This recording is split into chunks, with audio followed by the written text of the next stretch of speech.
Chapter 749. The stars fell, and the warm sun rose from the east. The cold sky finally had a trace of warmth.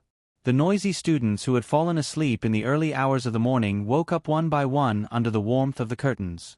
They then subconsciously reached for the socks at the end of their beds. The Shang Malian Academy would give out Christmas socks after every year's Christmas ball.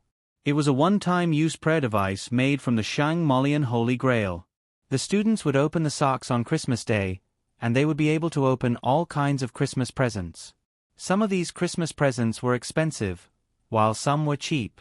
Although the students wouldn't naively think that they would get any rare treasures, they would always hope that their presents would be better than others. If they could open a valuable present, the students would feel that the following year would be a lucky year. If they were unlucky enough to open a trash, then they could only pray for peace. By the way, Dake had opened an apple last year. And today, because he left early, he didn't get his Christmas socks, which was a bit of a pity. Aristocrat Academy Tower, Dormitory 301. Remember this in a second. https://m. Vipkanchu. VIP other than Dake Diming's own bed that didn't have any Christmas socks. The other small beds were filled with socks. The magic guide fairies opened their eyes early, and then pretended that they didn't know anything. They couldn't wait to open the socks and take out the Christmas presents that Dake had secretly put in last night.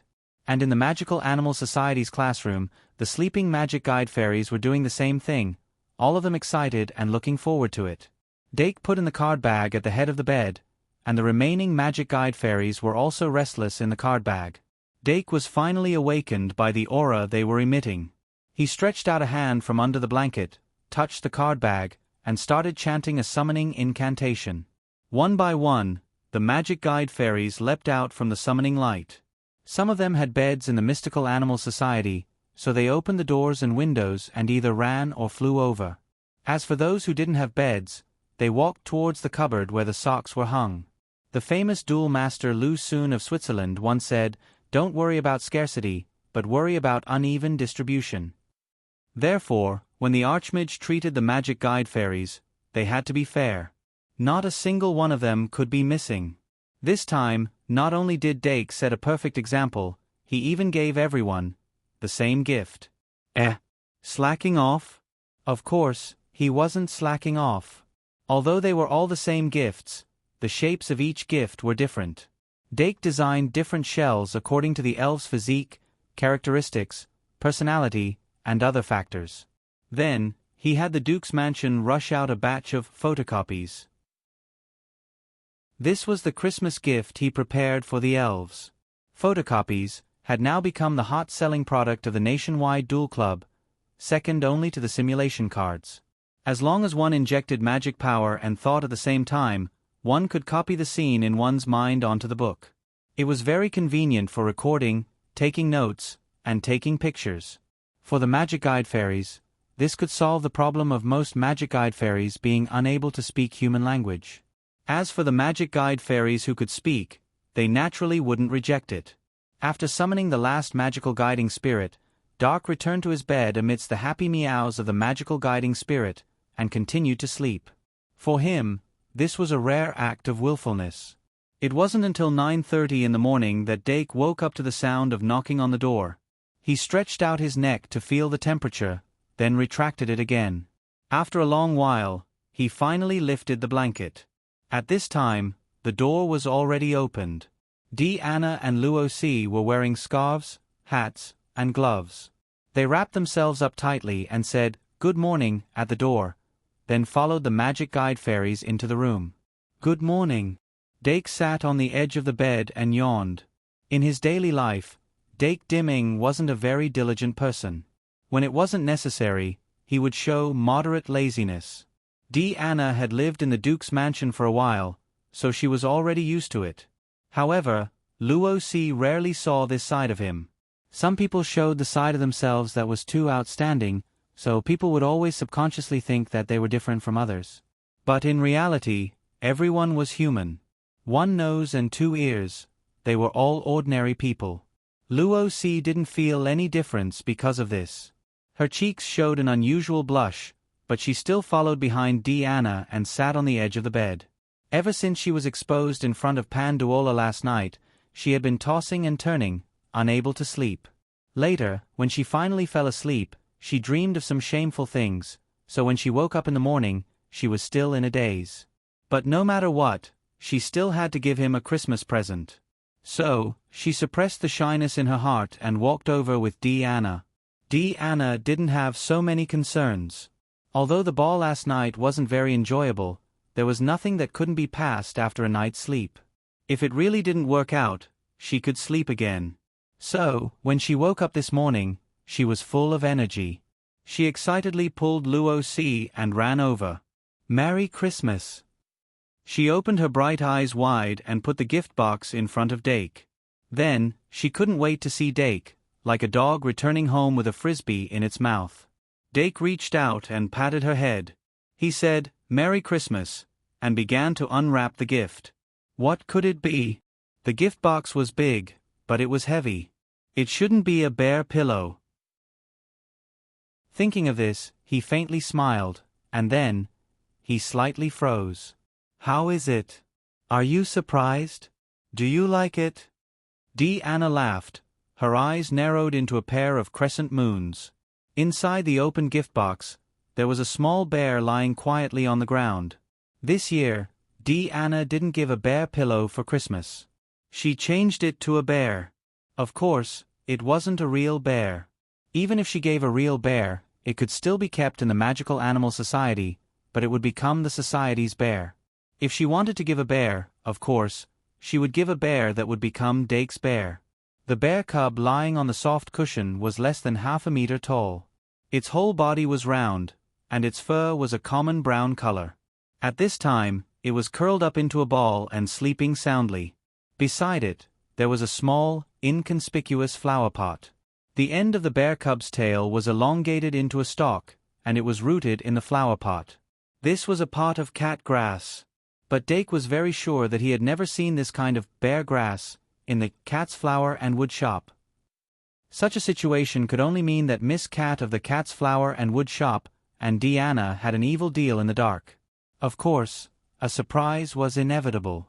Dake's facial muscles relaxed, and he said honestly, I like it very much." Now that he was growing more and more catgrass, he had already become very fond of this kind of special plant. Moreover, the bear grass that Deanna gave him was so charmingly naive. He touched the back of the bear grass, and took out an instruction book from near the flower pot. After briefly flipping through it, he confirmed that there was a magic potion formula and a nurturing instruction book, and then he put it back. Then he stood up and said, "Wait a minute." Then, he took out a beautifully wrapped gift box from the drawer and handed it to Deanna. "Merry Christmas." "Merry Christmas." Diana happily took the gift box and opened it with a pa-pa-pa sound. Inside the gift box was also a magic card. Deanna carefully took it out of the box and asked curiously, "What kind of magic card is this?" Dake smiled and said, "A half-finished, gourmet card." "Gourmet card?" Deanna blinked and suddenly raised the magic card in her hand high.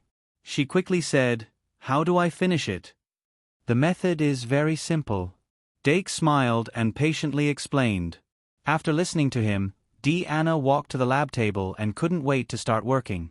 The gourmet card was not easy to make, and it had a high requirement for the creator's cooking skills. Otherwise, even if it was successfully made, it would only be some tasteless food.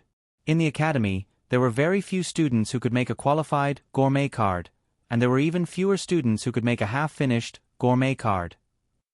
The rarer something was, the more expensive it was.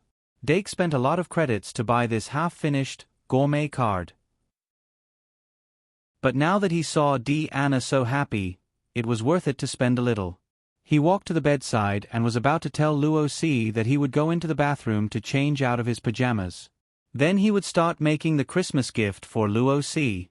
However, Luo Si had already put his Christmas gift in front of Dake at lightning speed. "Mine. Don't tell me it's still thermal underwear?" Dake joked as he weighed the gift. Luo Si looked embarrassed and lowered her head. "Of course not."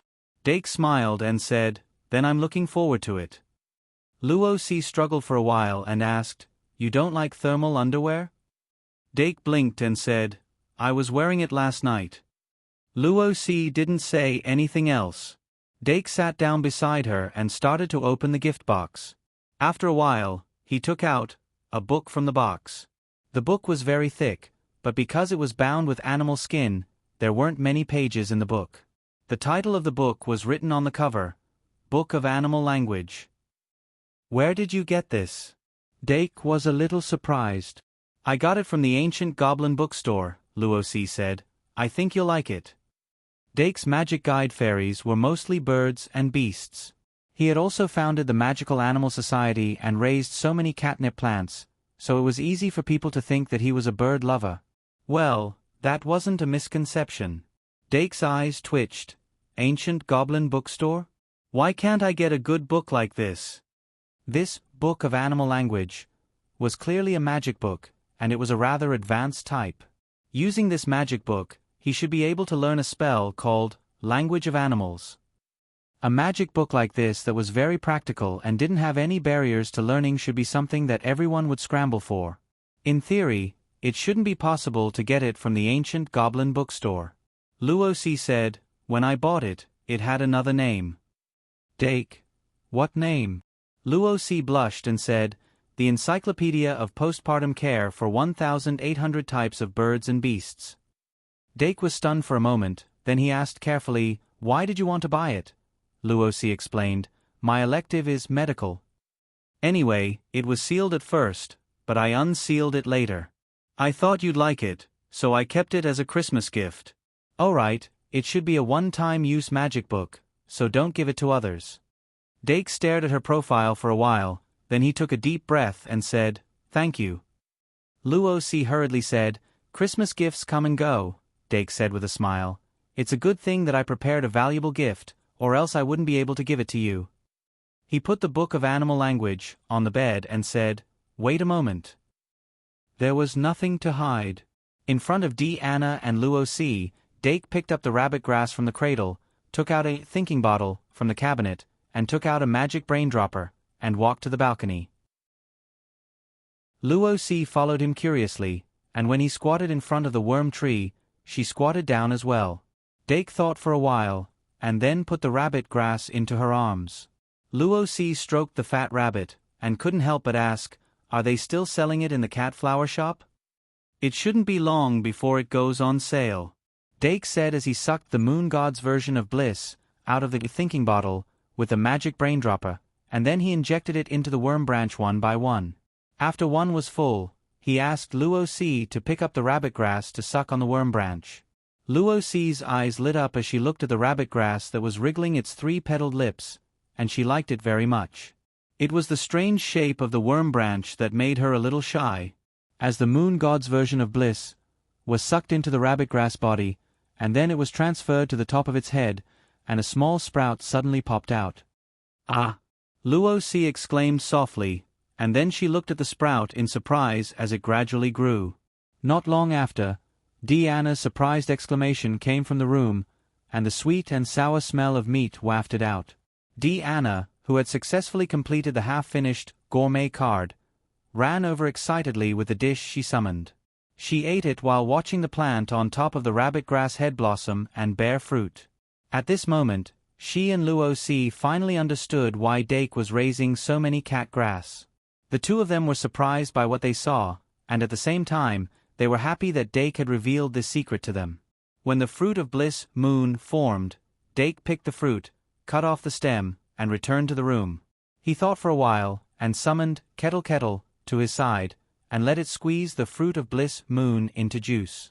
Anyway, Anna and Luo-si already knew that he squeezed the juice this way, so there was no need to hide it. After the juice was squeezed, Dake poured it into a cup. Anna sniffed the aroma of the juice, and couldn't wait to ask, "Is this drinkable?" Dake's face darkened, and he changed the topic, "How's your gourmet card?" Anna immediately said excitedly, "It's awesome. This card has more than 100 types of dishes, pastries, and candies, and it can randomly generate one type every time it is summoned. It's amazing."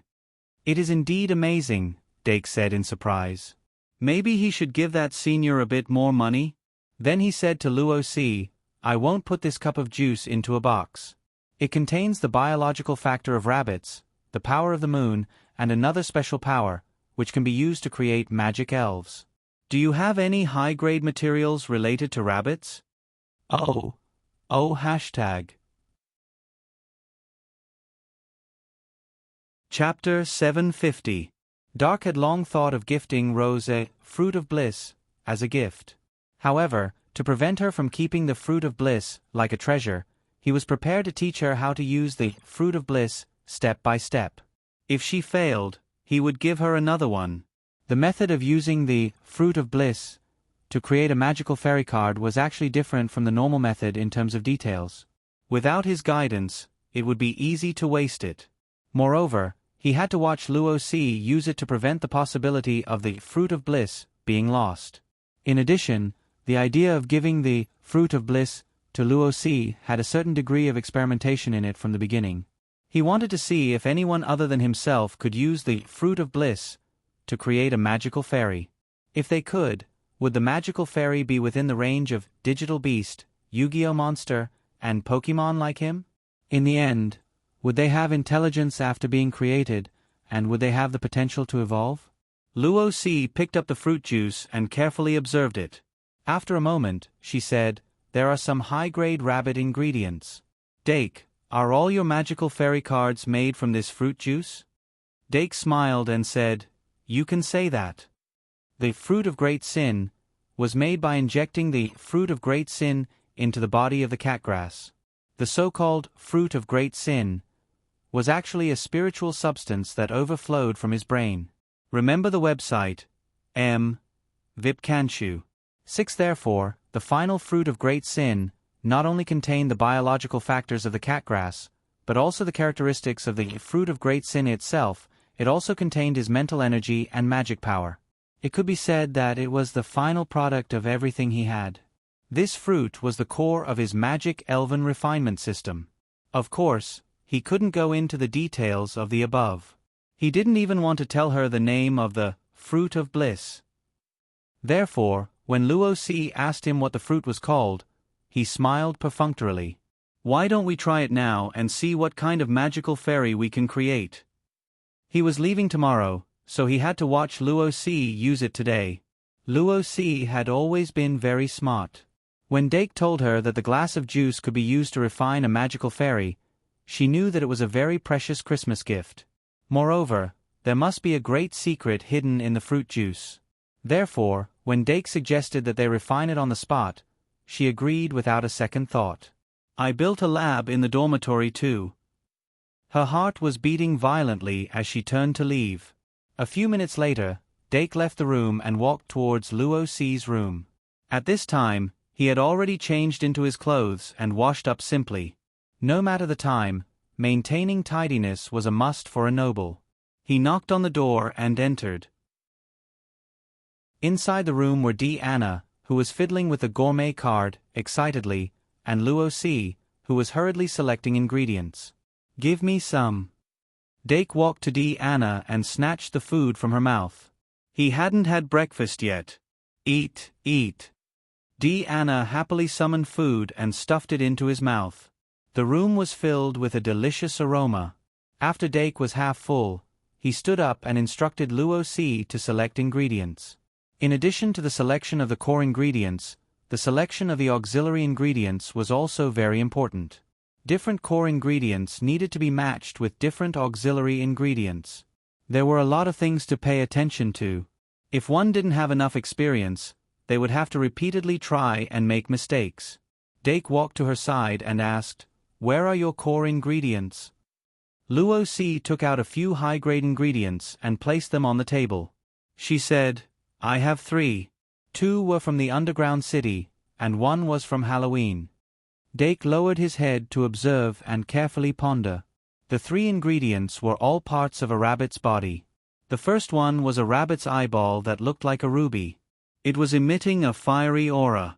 Is this the rabbit's eyeball? He asked. Luo Si nodded and smiled. In order to catch it, my hair was almost burned off. No wonder her bangs suddenly got shorter one day. Dake didn't expose her and continued to look at the second ingredient. The second ingredient was a big claw with brown hair. If Luo Si hadn't pointed it out, it wouldn't have been possible to tell whether it was a rabbit's claw or not. He guessed, "It has the aura of the earth." "Is this the rabbit of the earth?" Luo Si nodded. "Yes, yes. It's bigger than a bear." "Why are you comparing it to a bear?" Anna protested, but no one paid attention to her. Dake looked at the last ingredient and said, "Is this the rabbit's hair?" "Yes," Luo Si said. "It has 3 tufts of hair on its head." Dake nodded. The ghost rabbit's ahogue should have been obtained from a Halloween event. Among the 3 materials, it was of the highest quality. The second was the rabbit's eyeball, and the rabbit's claw was the rabbit of the earth. The rabbit of the earth was a beast of the earth, but it wasn't a particularly powerful monster.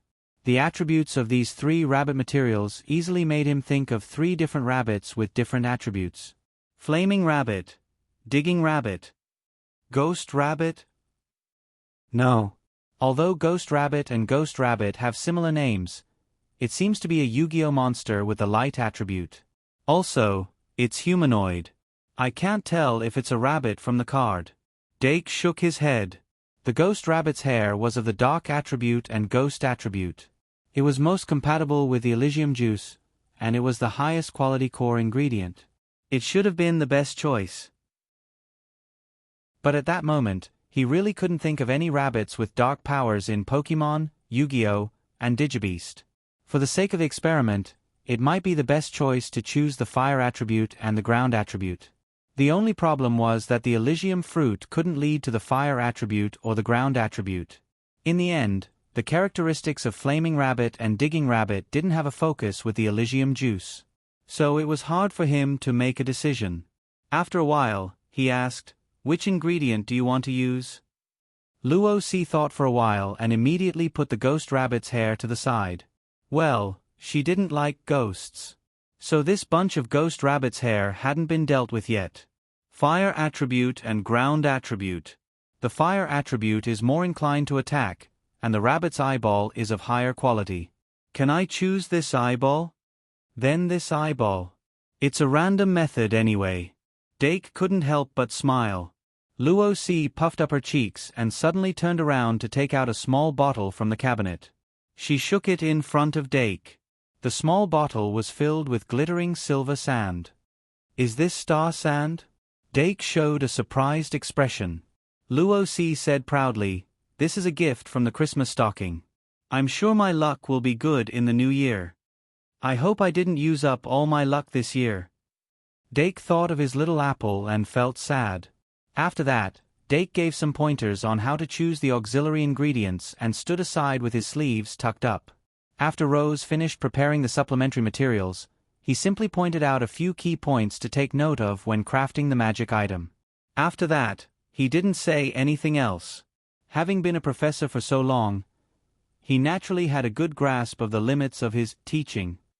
He could ensure that Rose learned the method, but at the same time, he would not usurp the initiative and turn Rose's experiment into his own experiment. When the experiment started, he stood aside and observed. Luo Si was very familiar with the method of making the experiment, especially in the precision of the operation, and the use of magic power in the experiment was very subtle. There weren't many accidents in the experiment. He only made some corrections at the end and the experiment was successful. "Looks like my luck isn't bad," Dake thought as he watched Luo Si remove the stains on the magic card, revealing the surface of the card that was emitting an orange glow. Luo Si's surprised voice sounded, "It's an orange card. Asterisk at O at asterisk." Wow, Anna instantly jumped up. "He actually made an orange card. How lucky." "Yes, yes, yes." Dake's gaze fell on the surface of the card, and his face became serious. On the surface of the card, there was a drawing of a little rabbit standing on 2 feet. Flaming Rabbit. He actually made a Flaming Rabbit. Flaming Rabbit was one of the 3 Pokemon of the 8th generation. It had high speed and high attack, had 2 evolutions, and even had the special form of Extreme Transformation. It could make up for Luo Ci's shortcomings. However, Dake only wanted to give it a try.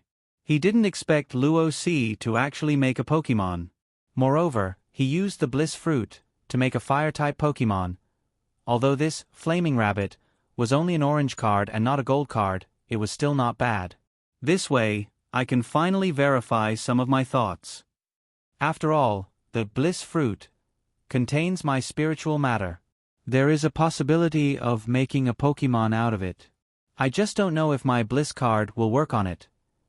Speaking of which, although this Flaming Rabbit was made from the Bliss Fruit, can it really be evolved using Bliss? The Fire type was the main type of Sloth. In theory, it should be evolved using Sloth's Great Sin card. However, the attributes of the Great Sin card were not that clear. Therefore, it was still possible to evolve using Bliss. However, this Flaming Rabbit was made by Luo Ci, and the Bliss card was made by Dake. It's useless to think too much. We'll know when we try it later. Dake looked at the Flaming Rabbit card and said, "Can I see it?" Luo Ci had just cleaned the Flaming Rabbit card and handed it to Dake without hesitation. As expected of a Fire-type magic elf. The magic elf card emitted a faint warmth. It was not cold at all. Dake habitually injected magic into it. Then, in that instant, he realized that this was Luo Ci's magic elf card. However, the magic had already been injected, and the information in the magic elf card came back without any hindrance. He was shocked. The information of the Flaming Rabbit had already appeared in his eyes. Card name, Flaming Rabbit. Type, Elf card. Level, ****. Race, Bird Beast. Attribute, Fire type. Magic power, 1400. Attack, 1600. Defense, 700. Ultimate skills, Free Man, Double Kick, Charged Flame Attack. The Flaming Rabbit was a very lively rabbit Pokemon. It had a white body, furry cheeks, a pair of big ears, and feet. The tips of its ears and toes were orange. On its neck, there was a small fire pouch in the shape of a collar. Above its nose and the soles of its feet, there were rectangular meatballs that looked like band-aids. In addition, the Flaming Rabbit had a fire pouch on its chest. It was filled with a high concentration of fire energy. When its heartbeat and body temperature rose due to its warm-up, the fire energy would unleash its original power and greatly increase its physical strength. The Flaming Rabbit that Luo Ci had refined had an attack value that exceeded that of a 3-star elite. However, its defense was weak, and its magic power was passable. In terms of attributes, it was a standard strong attack type. Because it was an orange card, it had 3 ultimate skills. However, it did not have the Fierce Fire attribute. Instead, it had the hidden attribute, Free Man. Free Man. Its own attributes will change to the attributes of the ultimate skill before it uses the ultimate skill. The attribute conversion effect will continue until the Flaming Rabbit uses the ultimate skill of other attributes or ends the battle. For a Magic Guide Fairy with 2 attributes, it would only have 1 attribute when Freelance was triggered. When the Free Man Magic Elf is restrained or stunned, the effect will be reduced by 70%. The ultimate skill, Free Man, was undoubtedly useful. However, it was not easy to use it well. It could mainly use the ultimate skill to temporarily change its own attributes to avoid being restrained by other attributes. However, if it was used on the Magic Elf, it would not be as convenient to use because the Magic Elf's ultimate skill had a long cooldown. However, it had an additional 70% resistance to status effects, which was very scary. This meant that the Flaming Rabbit would not be restrained. It could move freely, maximizing its high mobility. The last 2 ultimate skills were the Combo Kick of the Combo Kick and the Fire Element of the Charge Flame Attack. With the Combo Kick, the Flaming Rabbit could transform its own attributes into Combo. Combo Kick. The Flaming Rabbit uses its 2 legs to kick the opponent and attack. 2 consecutive kicks will cause damage with additional fire damage. There is a probability of burning the target. Charge Flame Attack. The Flaming Rabbit can store fire in its fire pouch. When it is full, its attack and speed will increase by 10%. Once it is released, the flames will cover its entire body, increasing its attack and speed by 20% for a short time. Lasts for 3 minutes. The combo kick was not very powerful. However, it could attack twice in a row. The charge flame attack was obviously a godly skill. It could make the flaming rabbit almost invincible among the 3 stars. If the combo kick was used while the charge flame attack was released, the damage would be even higher. After Dake finished looking at it, he did not return the flaming rabbit to Luo Si. Instead, he passed it to Diana. Inject your magic into it and see. Plus, worker, plus /. Chapter 751. Although Diana was puzzled, she still took the card obediently and injected her magic power into it. However, the magic power she injected into the card was like a stone sinking into the ocean. Can you get any feedback? Dake asked. Diana shook her head and looked confused. What's wrong? This magic elven card that Rose crafted was already very obvious in terms of personalization. It was normal for other people to not be able to use or see the card's information other than herself. In other words, the current situation was very abnormal. Dake found it hard to explain such a situation that he had never seen before. He could only say, "Have you seen a magical elf card that has 2 owners?" Diana blinked and shook her head honestly. On the other hand, Luo Si had not looked at her new magical elf card since she crafted it. She suddenly realized the uniqueness of this situation. She did not immediately take the card back to take a closer look. Instead, she asked curiously, "Can I summon it?" She could get feedback, but it was not enough to prove it. Remember, https://m vipkanchu. VIP. If she could summon it, then it would really be 1 card serving 2 owners. After Dake heard that, he took the rabbit flame from Diana's hand and summoned it on the spot. In the name of Dake Dimeng, I summon the rabbit flame. Thus, the lively and active flaming rabbit appeared in the light of summoning. There was no resistance at all. Dake took a deep breath and resisted the urge to use Bliss 3 to evolve it. When the rabbit flame appeared, its ruby-like eyes were glowing with a watery brilliance. The influence of Bliss was obvious.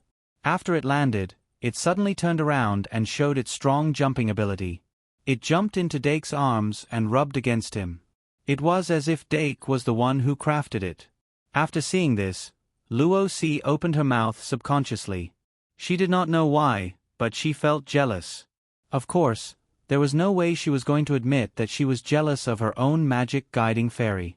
After Dake comforted Flaming Rabbit for a while, he suddenly returned it to the magic card and handed it to Luo Si. After all, the Flaming Rabbit belonged to Luo Si, and it wasn't good for him to experiment with it repeatedly.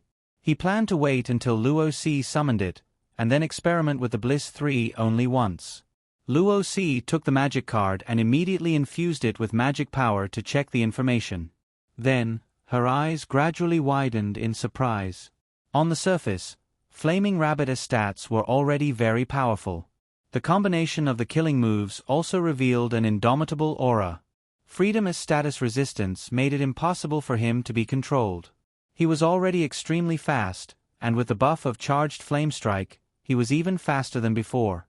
The magic elf speed had a huge impact on the battle. Dake's long-eared rabbit perfectly demonstrated the power of speed a few nights ago.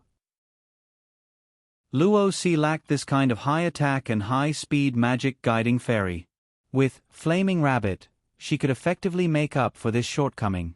Moreover, she quickly realized that this Flaming Rabbit was very likely to be the same as Dake's magic guiding fairy. Its small body hid unimaginable potential. Let's summon it and see. Just as she raised her head and wanted to confirm, she heard Dake's words. Then, she subconsciously followed the summoning. In the name of Luo Si Flotty, magic guiding summoning, Flaming Rabbit. Thus, Flaming Rabbit was summoned for the second time. However, after turning half a circle with bloodshot eyes, it actually abandoned its true master who had refined and summoned it on the spot and once again pounced toward Dark Diamond. He. Diana's laughter was heard. Luo Si pouted like a child whose lollipop was snatched away. Whose magic guiding fairy are you? She couldn't help but complain. Next, I'm going to do an evolution experiment. Dake took out Bliss 3 and waved it in front of Luo Si. Luo Si and Diana had a deep understanding of Dake's magic guiding cards. Naturally, they understood what he meant. Diana opened her mouth and wanted to ask if his Bliss 3 would work on other people's magic guiding fairies. However, on second thought, that flaming rabbit might belong to someone else's magic guiding card. So, she shut her mouth. In the name of Dake Dimeng, Magic Guiding Summoning, Bliss 3. Dake controlled the power of Bliss 3 and condensed it into a beam of light. It shone directly between the eyebrows of Flaming Rabbit. As Bliss's coat of arms appeared on its skin, Flaming Rabbit was wrapped in light and began to evolve. In fact, from the moment Dake discovered that he could check the information of Flaming Rabbit, he had a relatively certain prediction of the experiment's outcome. He was not surprised as he watched Flaming Rabbit evolve into Tang Qiu Young General under the effect of Bliss 3. Tang Qiu Young General was twice as tall as Flaming Rabbit. However, it was still petite. Its original snow-white fur had turned into a combination of gray, red, and black. Its ears drooped down. Its eyes were still red, but its gaze was cold, although it melted in an instant. The color scheme of its whole body made it look like it was wearing a yellow hat, a red scarf, a black jersey, and red sneakers. It looked more like a little soccer player.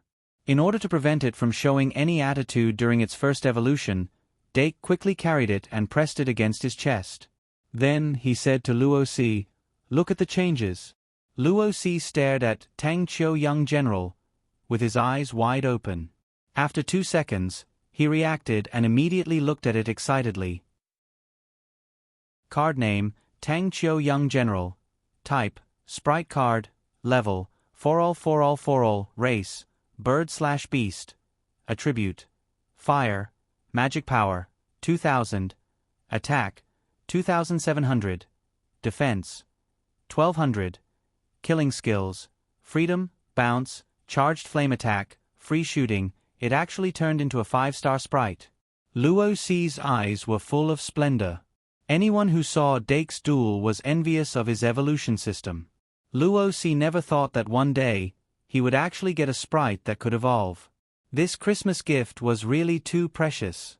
Seeing that she was standing still, Dake couldn't help but ask, "Can I take a look?"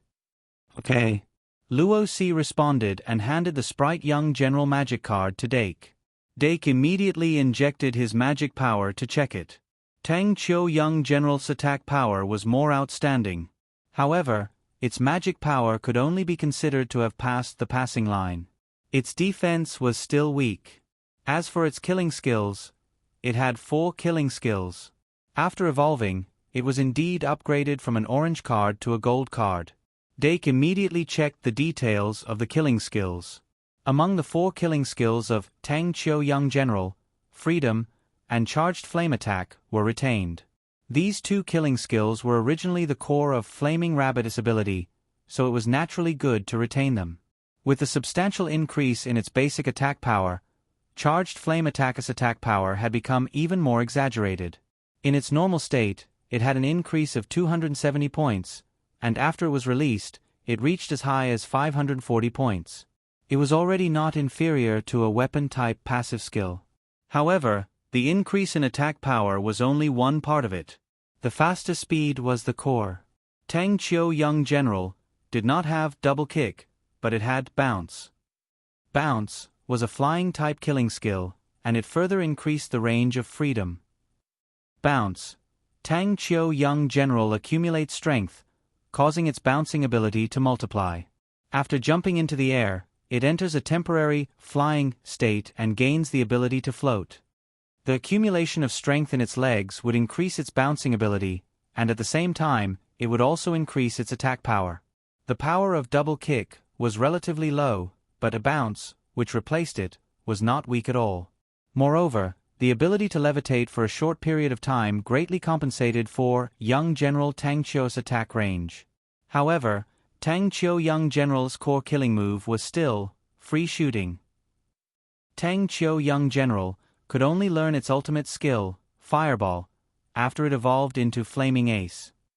Before that, it also had a series of kicking and shooting moves. Free shooting, on the other hand, made a big summary of these moves. Free shooting. Tang Qiu's skills are superb. He can freely switch shooting methods.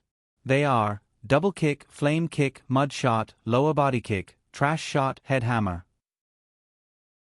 All shooting skills share the same cooldown, power increased by 20%. Double kick. Combat type. Young General Tang Tua uses both of his legs to kick his opponent away and attack, dealing damage twice in a row. Flaming kick. Fire element. After young General Tang Tua attacks his opponent will sometimes fall into a burning state, making it easier for him to hit his opponent's vital points. Mud shot. Ground element. Young General Tang Tua kicks mud at his opponent to attack, reducing his opponent's speed at the same time. Lower body kick. Combat type.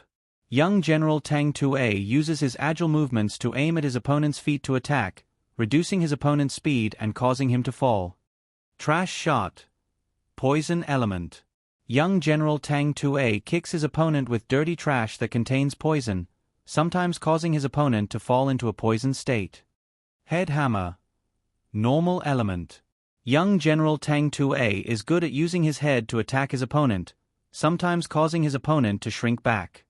Free shooting, combined with free shooting, could allow young General Tang Tua to freely switch between combat type, fire element, normal element, ground element, and poison element, causing free shooting as characteristics to be greatly expanded in an instant.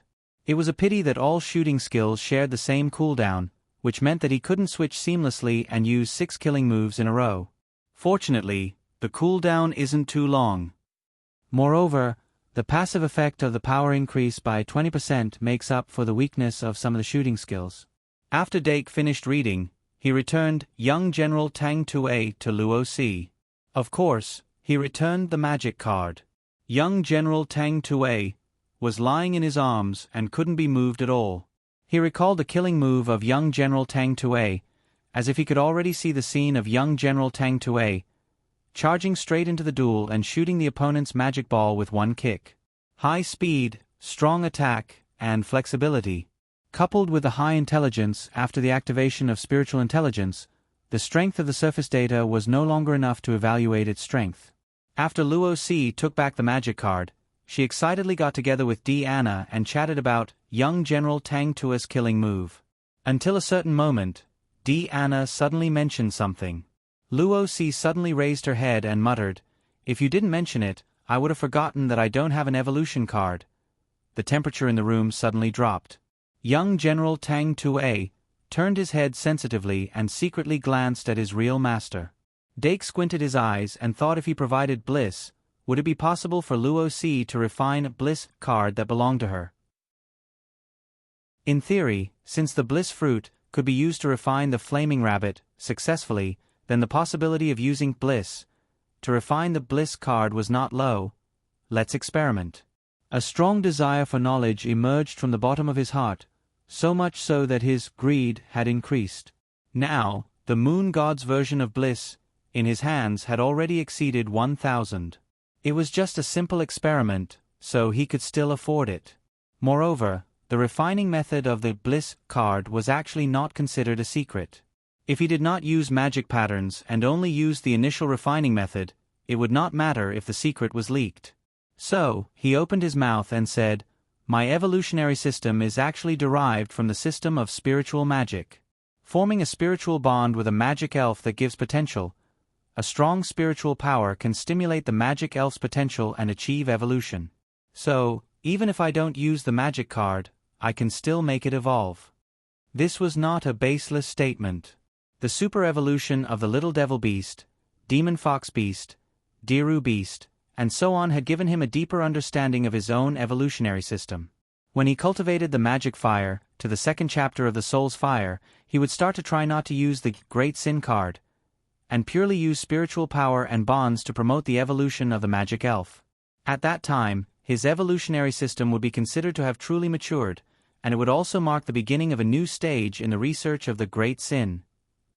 Of course, at that moment, he was still some distance away from that stage.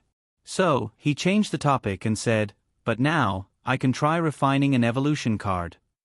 Then, he went back to the dormitory and took out a thinking bottle filled with Moon God's version of bliss, and immediately began the experiment. Everything started with the simplest, Bliss Eye. Bliss Eye was initially developed based on the refining method of the emotion card, and the difficulty factor was extremely low, or rather, there was no difficulty at all. However, something unexpected happened. No matter how many times he repeated, Luo Si could not successfully refine even one Bliss Eye card. If he could not even refine Bliss Eye, there was no need to experiment with Bliss 2 and Bliss 3. What's the problem? Between the refining of the Bliss card and the Bliss Magic Elf, which part is different? Dake fell into deep thought. After several failures, Luo Si could not help but feel disappointed. Being unable to refine an evolution card meant that he could not replicate Dake's path of success. If he still wanted to evolve Flaming Rabbit, he could only start with the spiritual power system. But how could he master the spiritual power? Moreover, would ordinary spirit force really work? Dake, who was also thinking about these questions, simply took the magic fire. Chapter 752. By the time Luo Si and Deanna had memorized the method of practicing the first chapter of Magic Fire, it was already 11 o'clock in the afternoon. The three of them went out hand in hand. On the way to the cafeteria, they changed direction and turned to Travelers Street. Because they met Panduola on the way, Dake's small group had one more person. The four of them struggled to find an empty restaurant in Travelers Street and ate together amidst the noise of Christmas. Luo Si kept hugging Rabbit Flame, but Rabbit Flame kept trying to get into Dake's arms. The atmosphere at the table was very good. After the meal, the four of them agreed to meet again in the evening and went their separate ways. Although Dake wanted to spend Christmas with Panduola, he actually had a lot of things to do today. Just distributing the Christmas gifts was a big project. Fortunately, he didn't have much, but he had a lot of manpower. At 1 o'clock in the afternoon, the Magic Guide elves who had accepted the task put on their Christmas hats and carried bags full of gifts on their backs. The first-year students of Shang Malian Academy finally welcomed their Christmas surprise. The website was https://m Vipkanchu. VIP. Of course, the gifts given by the Magic Guide elves were not limited to the mathematics exercise book. Some of them also had other important tasks. In the first year, in addition to the unified mathematics exercise book, Dake also prepared additional Christmas gifts for Aurora, Victoria, Phoenix, Anna, and Chi, Joey, John, and Vivian Alvind. Apart from Aurora's gift, the rest would be distributed by the Magic Guide elves. In addition to the first year, Dake also prepared additional Christmas gifts for the 2 seniors of the Magical Zoology Society, as well as several second-year students. One of the more important ones was the How to Make Gold that he gave to AI Ma. Finally, of course, he couldn't forget the Christmas gifts for the maids. The Magic Guide elves were like small Santa Claus, busy in the academy. As for Dake Dimming himself, at 1:30 in the afternoon, he went out with the gifts for the professors. He went to the faculty dormitory and gave a bottle of fairy wine to Professor Li Li.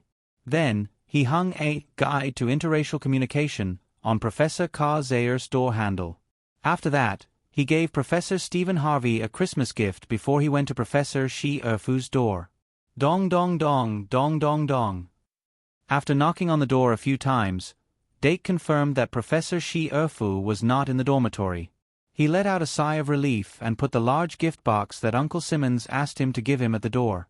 He then put his own small gift on top of the gift box, a yo-yo. After all, the matter between Uncle Simmons and Professor Shi Erfu was their family matter.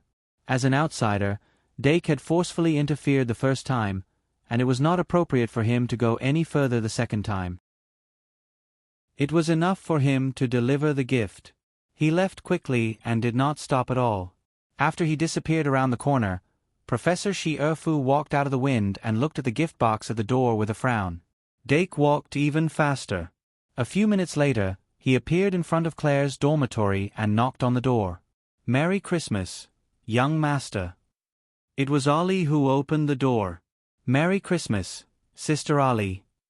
Dake put the gifts for Ali and Engra on the table and sat down to rest for a while. Engra was the maid from the Palace of Pisces that accompanied Olga to St. Marian Academy. She alone had absorbed 7 balls of underworld fire. But now, all the underworld fire in her body had been uprooted by the death coffin. Because they were planning to go out, the Duke's residence did not send a new maid to take over the experiment. Engra was also temporarily staying in the academy as Ali's assistant. "Miss Kate and the Duke, let me say Merry Christmas for them."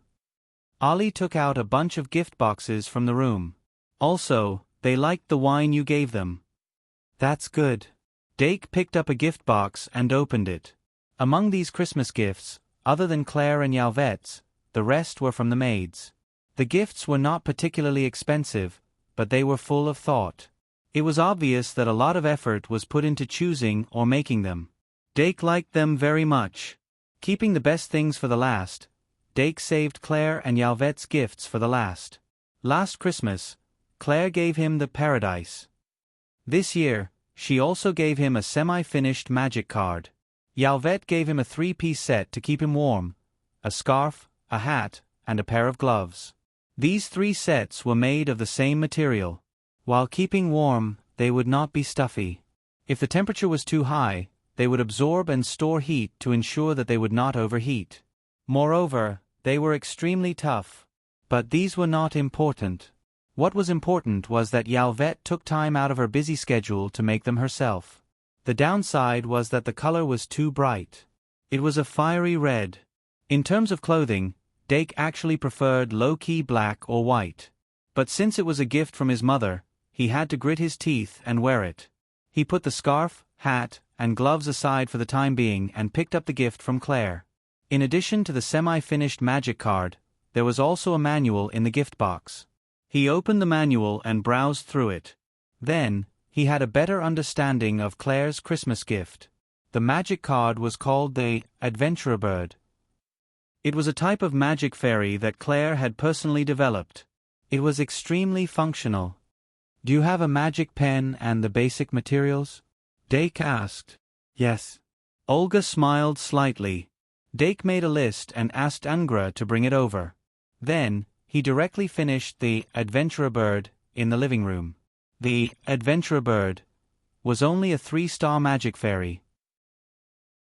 Its requirements for magic technology were not high, but just finishing it required a large number of steps, and there could not be the slightest mistake. Dake carefully spent a full half an hour to finish the Adventurer Bird and brand it with his own brand. Fortunately, there are no mistakes. He looked up and breathed a sigh of relief. The Adventurer Bird was emitting a faint golden halo.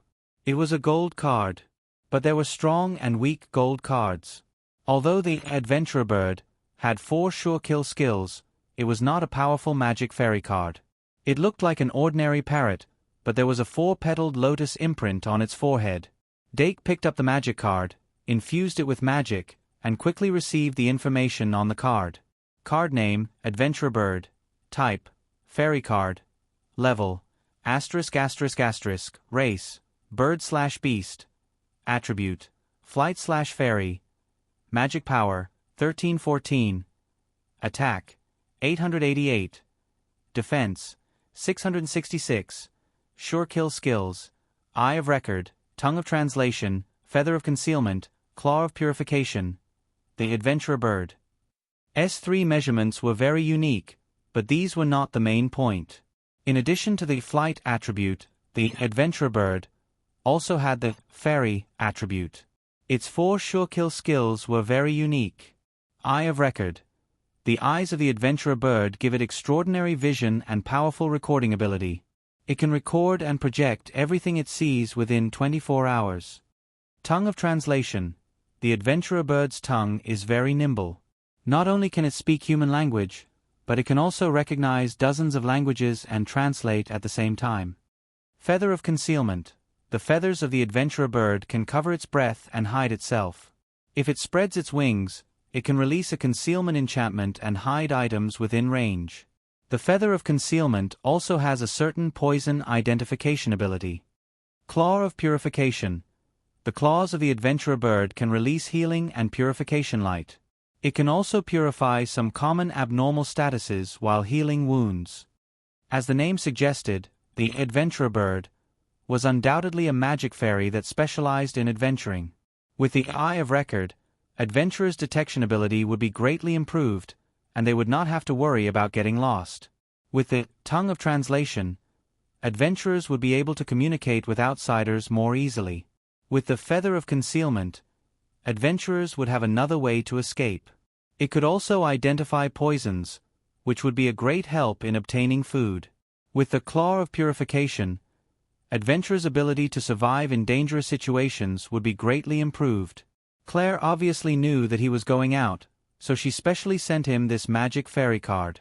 In the name of Dake Dim Eng, I summon the adventurer bird. Dake softly chanted the summoning spell, and the adventurer bird, that looked like a parrot, appeared in the light of summoning.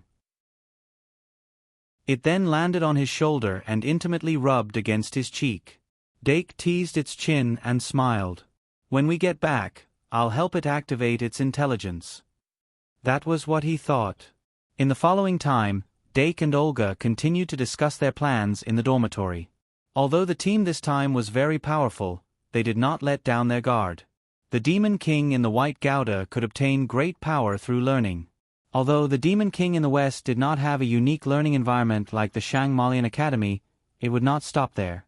No matter how arrogant the Demon King was in the past, the fact that the demon race was wiped out at the end of the war was enough to completely shatter its arrogance. If it wanted revenge and wanted to revive the demon race, it had to learn humbly and follow the example of humans on the path of magic. Once it had a clear understanding, the Demon King would no longer be the Demon King that could be easily defeated in the original work. For this trip, Dake was only accompanying them to observe. The professors were the main force. In addition to the professors, Olga, Eve, Angra, and Aurora were scheduled to go with them. Aurora's destination was the City of Freedom, and whether she would continue to go with them was still unknown. Eve's accompanying was to maintain contact with the Duke's mansion. Olga was one of the main forces, but her focus was definitely on protecting Dake. As for Angra, he was purely a guard and an errand boy. It's a pity that Professor Ka Zayer is not going. Thinking that Professor Ka Zayer would not be accompanying them, Dake felt slightly sad. Without Professor Ka Zayer, he would not be able to feel at ease. In short, no matter what, once they went out, Olga, Eve, and Angra would prioritize protecting him and Aurora. Give me a copy of the Demon King's information, Dake said. Olga waved her hand and Angra entered the room and brought out an extremely thick document. Dake followed the idea of knowing oneself and knowing one's enemy, and carefully flipped through it. He had previously investigated the Demon King, but the level of detail was definitely not comparable to the information provided by the Duke's mansion. Alistair Eldridge. For example, the name of the Demon King. In almost all the information related to it, it was called Demon King, X-Generation Demon King, and Immortal Demon King. There was very little information that called it by its name. Some of the personal information about the Demon King could not be found at all. Before receiving this information, Dake did not even know the gender of the Demon King. Of course, the answer was unexpected. The Demon King did not have a gender. It's actually a race without a gender? Devouring Demon. Compared to Fallen Demon, which one is better? Residence, Demon King's Ridge, Palace Road 1. Occupation, Demon King. Title, Immortal Demon King. Wail, enjoy the last tremble of the dying, listen to the painful screams of the victims. Abilities. Too many. Dake put down the book, pondered for a moment, and continued to flip through it. The Demon King inside the White Gouda was at best a defective product. The complete Demon King could absorb energy from the container, and almost fully utilize the racial characteristics of the devouring demon to the extreme. It had thousands of abilities and characteristics of the Demon King. The abilities of vampires were only a very small part of the Demon King's abilities. Just by flipping through the information, Dake could imagine how difficult it was to deal with the Demon King. In the era when magic technology had not been fully developed, Brave Blake was able to lead a group of people to completely seal the Demon King. Now it seemed that his sacrifice was inevitable. If he had not sacrificed himself to seal all of the Demon King's abilities, it would have been extremely difficult for them to even catch the Demon King. Compared to the Demon Kings of the past, Alistair Eldridge not only surpassed them in terms of power, but also in terms of escaping. It was more than 100 times better. The immortal Demon King was not just because it could be reborn after death. Its escape abilities were all strange and strange. If its abilities were not completely sealed, it would be impossible to kill it. Fortunately, the era of the Demon King was over. The professors must have prepared a way to completely seal its abilities. But just in case, Dake still flipped through the information bit by bit. And to be honest, the information about the Demon King's abilities was quite interesting. At 3:30 in the afternoon, Dake returned to the dormitory with only a small part of the Demon King's information. According to the reports of the magic elves, many students returned gifts after receiving his Christmas gifts. Victoria, Phoenix, Anna, and Chi, Joey, John, and Vivian all returned gifts. AI Ma also sent gifts. To his surprise, White Gouda, who was still lying in the infirmary, also sent a Christmas gift from his Tauran familiar. As for Aurora and Eudora, they had been staying in his dormitory for some time. It was the little demonic beast who opened the door. Chapter 753. Dake was originally planning to look for Aurora after returning to the dormitory, so he wasn't surprised by her arrival. What was surprising was that Eudora was also here. Although Eudora would occasionally drop by, she usually wouldn't stay in his room for long, especially when he wasn't around. Even if she came to give him a Christmas present, she would probably leave temporarily and come again after he returned to his room. The reason for this situation was probably because Aurora was already here when she came. Although Eudora and Aurora were in their second year and first year respectively, they were actually the same age. Moreover, the height and build of the two people were quite similar. Putting the two of them together, it was easy to imagine a scene of them fighting against each other. However, it didn't happen. Before Dake returned to the dormitory, they just sat there. After a long time, they would squeeze out a sentence. Then, they laughed dryly and turned their heads to each other without speaking. The atmosphere was so awkward that they burst into laughter. Anyway, the little demon beast had been holding back her laughter. But no matter how awkward the atmosphere was, the two of them were like nails stuck there, refusing to give in. It was as if whoever left first would lose. Remember the website, Vipcanshu. VIP. If Dake hadn't returned in time, they would probably have sat there for the whole day. But after Dake returned, the awkward atmosphere between the two suddenly disappeared. A trace of confrontation was finally born. The two stared at the Christmas presents in each other's hands, and the competitive mentality had faintly formed. It wasn't about whose gift was more precious, but whose gift was more in line with Dake's heart. "When did you guys come?" After Dake entered the room, he took off the little cuties who rushed up to welcome him and said to them, "In the afternoon," Aurora said. Just arrived." Eudora blushed again. As Eudora and Dake's daily contact gradually increased, their communication should have been very natural, but Eudora always blushed inexplicably when she couldn't get it. When Dake saw the tea and pastries in front of them, he knew that the magic guide elves had done their duty as hosts. He smiled and said, "I wanted to give you your Christmas presents when I came back, but I didn't expect you to be one step ahead of me." As his voice fell, a peaceful smile appeared on Aurora's face. Eudora was faintly surprised. Dake put down the things in his hands and took out the Christmas present he had prepared from the cabinet. The gifts were all wrapped in red paper with a picture of a Christmas tree. The size and weight were about the same.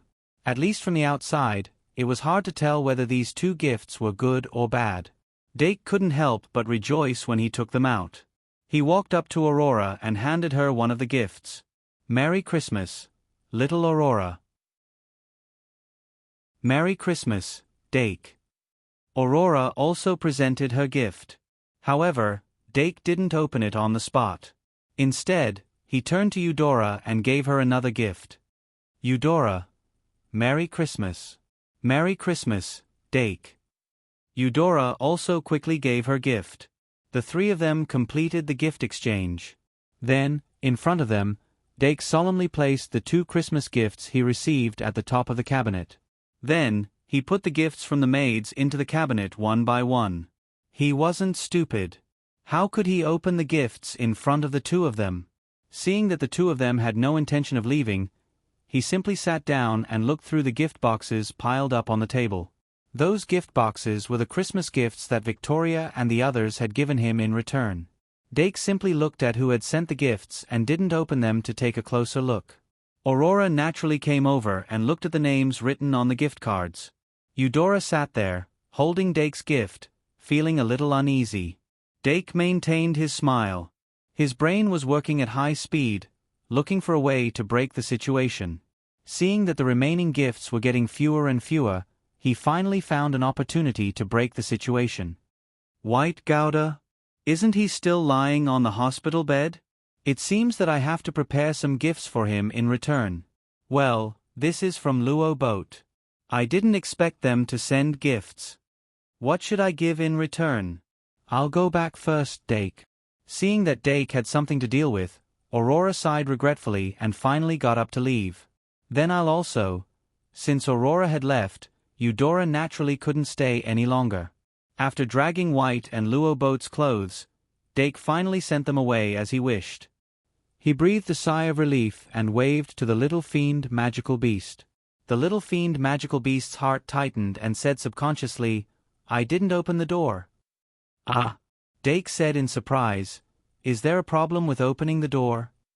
"No, no problem." The little fiend magical beast immediately went up with a smile. Dake took out a note, wrote down a dinner invitation, and asked the little fiend magical beast to give it to Aurora. For lunch, he booked a large private room in a high-end restaurant on Travelers Street and prepared to have an ordinary family dinner on this Christmas night.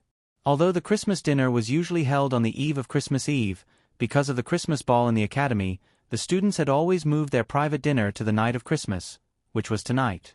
This night, classes, clubs, or a few friends gathered together to eat, drink, and talk about some interesting things about the ball. It always felt like the new year. At this time last year, Dake couldn't contact his family, so he didn't think much about it. But this year was different after all. With Eve and Irene, thousands of miles were just separated by a wall. Tonight, a small family dinner would also be held in the Duke's mansion.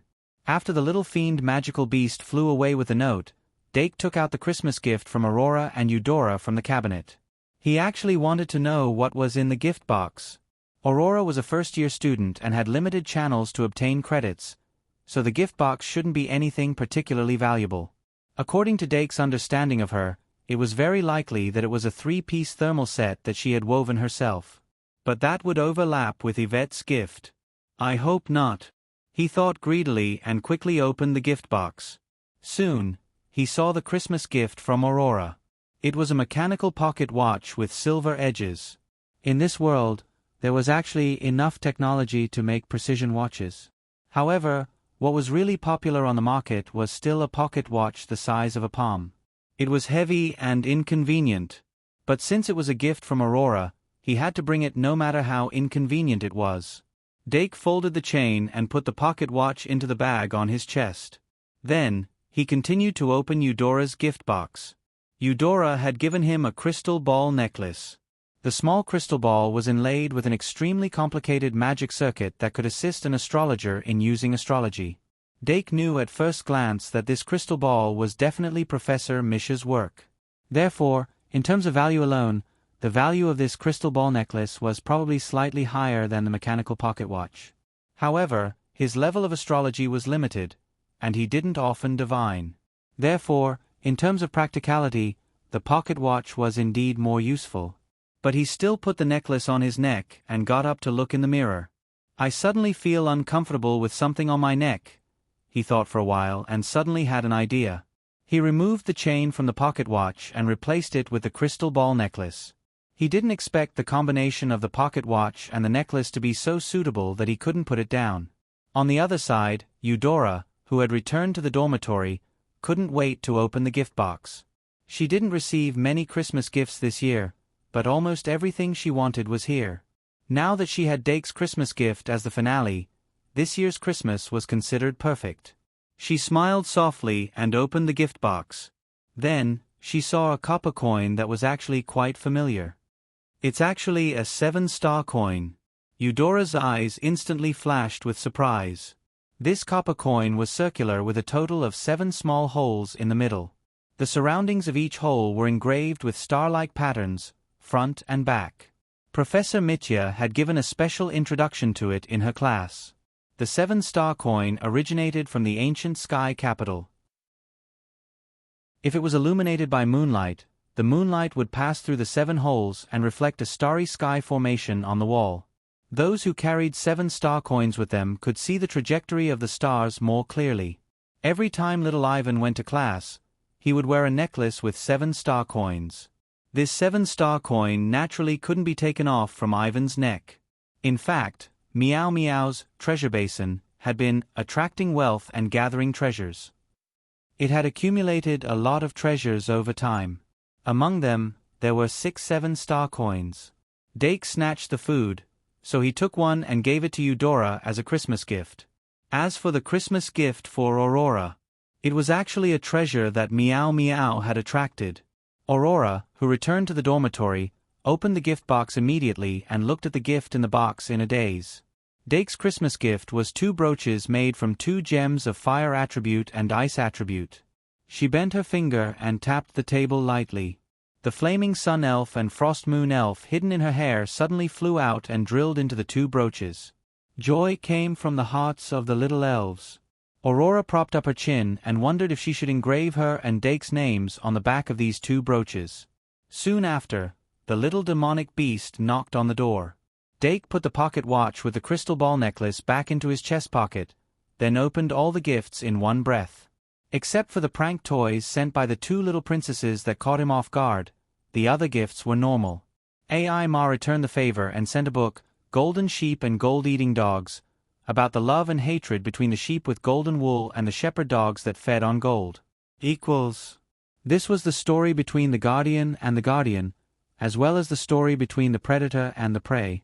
The entire book described an extremely absurd and cruel world in detail with an extremely heavy tone and solid foundation. The golden sheep fought with each other, the gold-eating dogs stole from themselves, and the wolf, which was promoted as the most terrifying, never appeared. Until the golden sheep and the gold-eating dogs had a violent conflict, and the gold-eating dogs unexpectedly tasted the taste of mutton. Then the wolf came, looking through the surface to see the essence. In addition to the story itself, Golden Sheep and Gold-Eating Dogs was filled with a large number of descriptions of humanities and social forms. Its setting was the Golden Kingdom. Dake was only skimming through the book at this time. He felt that this book was quite interesting, so he decided to keep it for his daily entertainment after he left. In short, he put Golden Sheep and Gold-Eating Dogs aside for now and opened the gift boxes from White and Luo Boat. White's gift was quite thoughtful. It was a tricolored deer antler that she obtained from the dungeon. As for Robert's gift, it was a collection card for a simulation game. Putting aside Luo Boat's gift, although the tricolored deer antler that White gave him was of average quality, the tricolored deer antler was a very rare magical creature. Since there is a tricolored deer, there should also be a 9-colored deer, right? Doc played with the antlers that were emitting 3 different colors and fell into deep thought. Though the tricolored deer could be converted into 3 different attributes, it was of the grass attribute and was very compatible with the holy sword, Emerald Sword. With the tricolored deer antler that White gave him, he had the basic requirements for refining Perigon. If he didn't pursue perfection, he would wait until he had accumulated enough fury before he started experimenting. Since he could obtain a 9-colored deer antler, why would he use the tricolored deer antler? I don't have enough fury to use now. Why don't I return to the dungeon after this trip? When the time comes, I can also ask Victor where he encountered the tricolor deer. Rare magical creatures like the tricolor deer and nine-color deer shouldn't respawn easily. Dake made up his mind. He took out the unused gravity boots and prepared to give them to White. The gravity boots were similar in quality to the tricolored deer antler. By injecting mana into the boots, one could adjust the weight of the boots. It was very suitable for physical training. With Dake's current physical strength, he didn't need the gravity boots. Even if he refined it into an item card, it wouldn't be of much value. It was better to give it to someone who needed it. As for the gift for Luo Boat, Dake chose a limited edition Christmas simulation game card as a surprise. Meow meow, send it to the infirmary. Meow meow came down from the cat tree and left with 2 gift boxes. Dake started to pack his luggage in preparation for tomorrow's trip. At 6 o'clock in the evening, he met up with Deanna, Luo C, Aurora, Joey, and the 2 little princesses in the common room. Then, he left the tower surrounded by a group of magic elves. Dake had to bring along Anna and Enchi because of the news that the second princess consort was attending the banquet. After that, the group of people gathered in the Citizen Duel Club branch and headed to the restaurant together. The monitor is broken. Unlucky. Chapter 754. At the same time, outside the Duke's mansion. Accompanied by the first Princess Eliza, the second princess consort got off the carriage and happened to see Viscount Flotty and his wife who were about to enter the mansion. Viscount Flotty and his wife had rejoined the circle of nobles in the capital thanks to their connections in the Duke's mansion. However, both of them knew their place and seldom attended banquets, so they had no contact with the princess. But the second princess consort recognized them. Are they the uncle and aunt of little Luo C? The second princess consort whispered to the first princess. The first princess nodded and said with a smile, yes. The second princess consort nodded and asked again, what should I do to blend in with them tonight? The first princess said in a low voice, just act like a parent. Tonight's banquet is a family banquet. Just be casual. The second princess consort said with a smile, that's good. Now that I think about it, I haven't seen Anna and Enchi for almost 4 months. I always feel empty when I walk in the mansion. I don't know if they miss me as their mother. The first princess said, I always feel annoyed when they're around, but I feel lonely when they're not around. The second princess consort heaved a sigh. I see. The morning glow faded, and the bright moon peeked out. Anna and Enchi's little faces, however, were as wrinkled as bitter gourds. The 2 little devils had finally escaped the clutches of the princess with the excuse of going to school. Naturally, they were so happy that they forgot their home. The number of times they thought of their mother in the past 4 months could be counted with one hand. Tonight was Christmas Eve. The 2 of them had made an appointment to have a drunken carnival with their classmates. However, they did not expect that before they finished their apprenticeship, they would be caught by Doc and die in the middle. Dake, can I not go? No. Dake, I have a stomachache. I want to go to the infirmary. No. Dake, Cho, what happened to you? Invalid. Dake, why aren't you dead yet? Early to bed, early to rise, healthy. F*CK. Shut up. Woo. Brother, it's a good thing that Anna and Enchi are here to attract attention. Joey walked beside Chown and glanced at the 2 little princesses from time to time. But John suddenly blurted out, Sister, how many math exercises have you done? Joey's expression stiffened as he glared at John. The weather is great tonight. Chown laughed awkwardly. He knew that he should not mention this again. However, when he turned to look at Dake, he suddenly had an idea and blurted out, Sis, do you think Dake will still be a mathematics teaching assistant next semester? Joey gritted his teeth and said, Definitely not. I've asked Professor Murno about it. Oh. Chown heaved a sigh of relief. He felt that the night sky above his head had brightened up.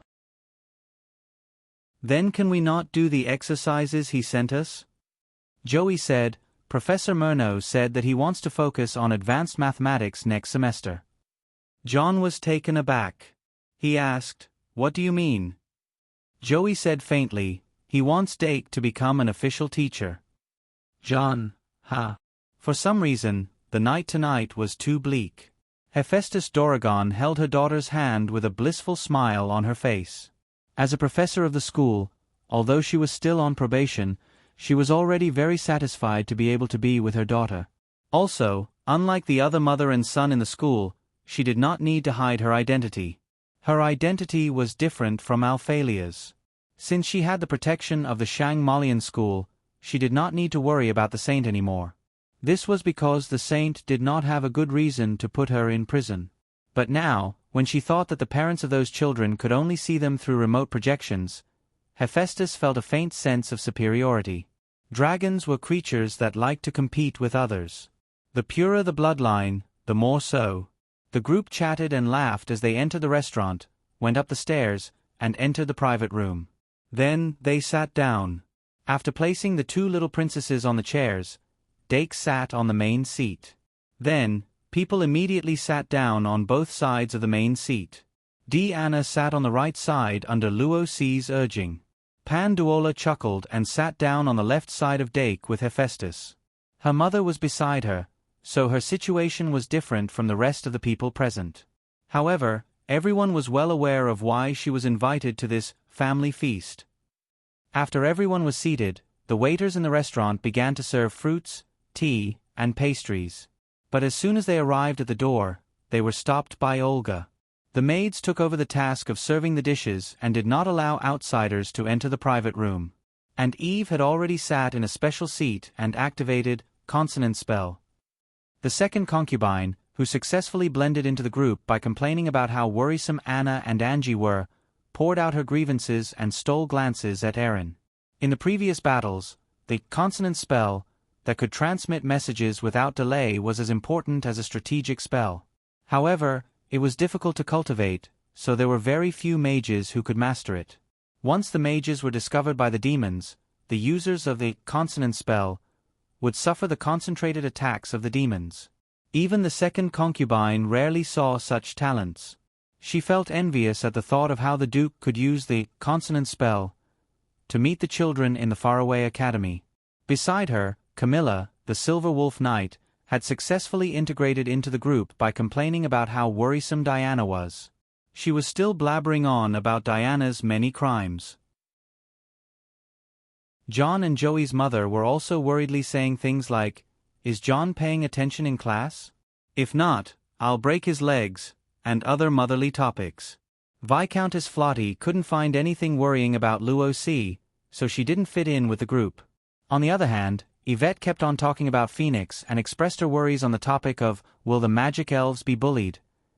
Which successfully made her seem less superior. On the other side, there were only 3 men at the scene, Viscount Greatby, Viscount Flotty, and Joey's father. They were drinking wine around a small table and complaining about their position in the family in a low voice. The 3 men with vastly different personalities and abilities reached a consensus in this strange aspect and instantly sympathized with each other. On the other hand, Claire and First Princess Elisha were discussing how to use the simulation cards to promote the princess's image. Claire suddenly had an idea and suggested using the princess's image as the blueprint to create a rare card. Elisha was very interested in the idea. In recent years, she had come to understand the importance of guiding public opinion and how to achieve the one who wins the hearts of the people wins the world. If one didn't have good results and didn't have good publicity, no one would know what they had done. And even if one didn't have any actual results, as long as they said something in line with the hearts of the people, they would still be supported. The prerequisite for all of this was that people had to know about you. If people thought of the first princess and not the first prince when the heir to the throne was mentioned, she would have won half the battle. However, due to the influence of traditional beliefs, there were still many people who only knew the first prince and not the first princess. If she could not find a breakthrough on this point, it would be very difficult for her to face the battle for the throne head-on. Even if first Prince Charles didn't do anything, he would still be able to sit on the fishing platform. The more he did, the more mistakes he would make. Of course, Charles wasn't the kind of person who would lie down and wait to be fed. He would always do more. He wanted to win. Both results and publicity had to be done. In this era, satisfying the needs of the people in the construction of spiritual civilization was as important as the construction of infrastructure. Elisha focused on the future. If Claire's simulation duel business could be developed in all aspects, it would definitely become a huge pillar behind her. Therefore, she had a great time chatting with Claire. Eve and Erin cast the consonant spell at the same time and connected thousands of kilometers away. Then, they projected what they saw and heard on the wall in the form of a spell. This family banquet, that was thousands of kilometers away and close to them, officially began. The parents hurriedly stopped complaining, and the students immediately sat up straight. No matter how old they were, the children always hoped to present a better side to their parents. Most of the parents also hoped that they would always be the invincible adults in their children's eyes. Viscount Flotty and his wife pulled a long face again. Viscount Greatbell also pretended to be reserved. Chown and Joey's parents were like a standard aristocratic couple. Every detail of their faces revealed their strictness. Even the second princess consort put on her airs. Yalvet was the first to greet Hephaestus. As a professor, although it was temporary, Hephaestus habitually took on the responsibility with a "don't worry about your children" look. However, the parents were more concerned about Panduola. Many parents of the Shang Malian Academy students began to pay attention to the magic duel because of their children's enrollment. Viscount Flotty and his wife, Chown and Joey's parents, and even the second princess consort were the same. Therefore, they had heard of the most famous Silver Dragoness in the academy.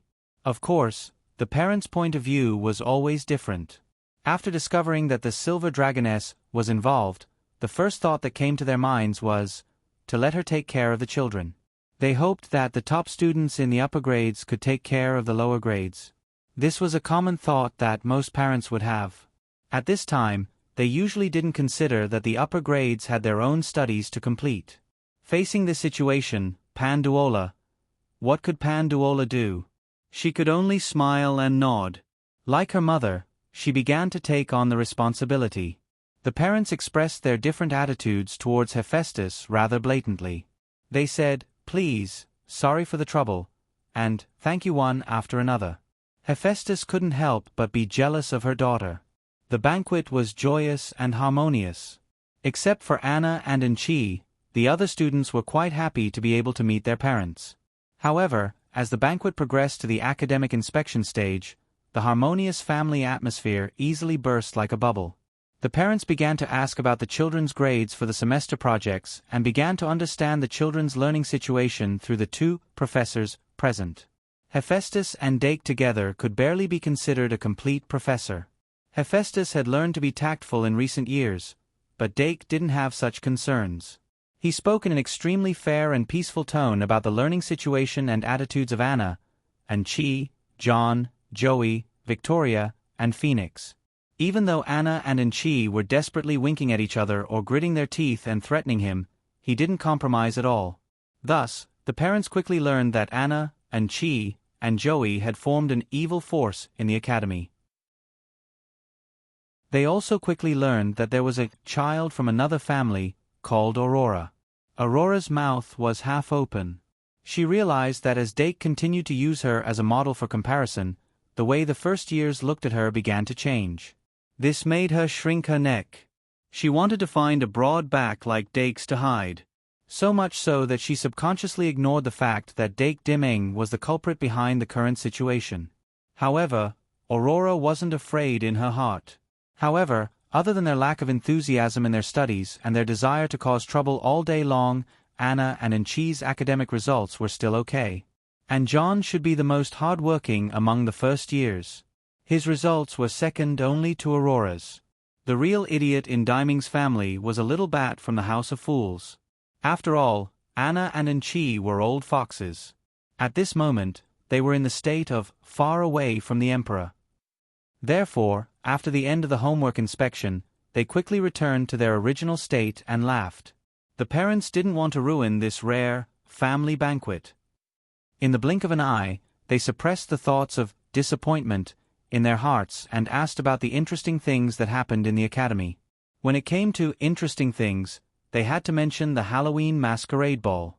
Anna and Enchi began to boast about their perfect performance at the masquerade ball. They didn't notice that the princess's face was getting darker and darker. Seeing that the second princess was about to explode, Elisha quickly went forward to calm her down. This allowed the family banquet to smoothly come to an end. In the end, the parents began to ask Panduola and Dake to take care of their children. They told their children to learn from Aurora and work hard with Panduola and Dake as their goals. After the family banquet ended, Dake took the lead to walk in the night market of Travelers Street and began the second half without the parents. Anna and Enchi quietly slipped away halfway. John and Joey, on the other hand, followed Doc obediently. Panduola and Anna swept through the food stalls together. Luo C and Aurora whispered together. Dake was suddenly surrounded by the magic elves. Hephaestus and Ali walked at the back and watched the children walk away. The late bell of Christmas rang amidst the fireworks. Life was so beautiful.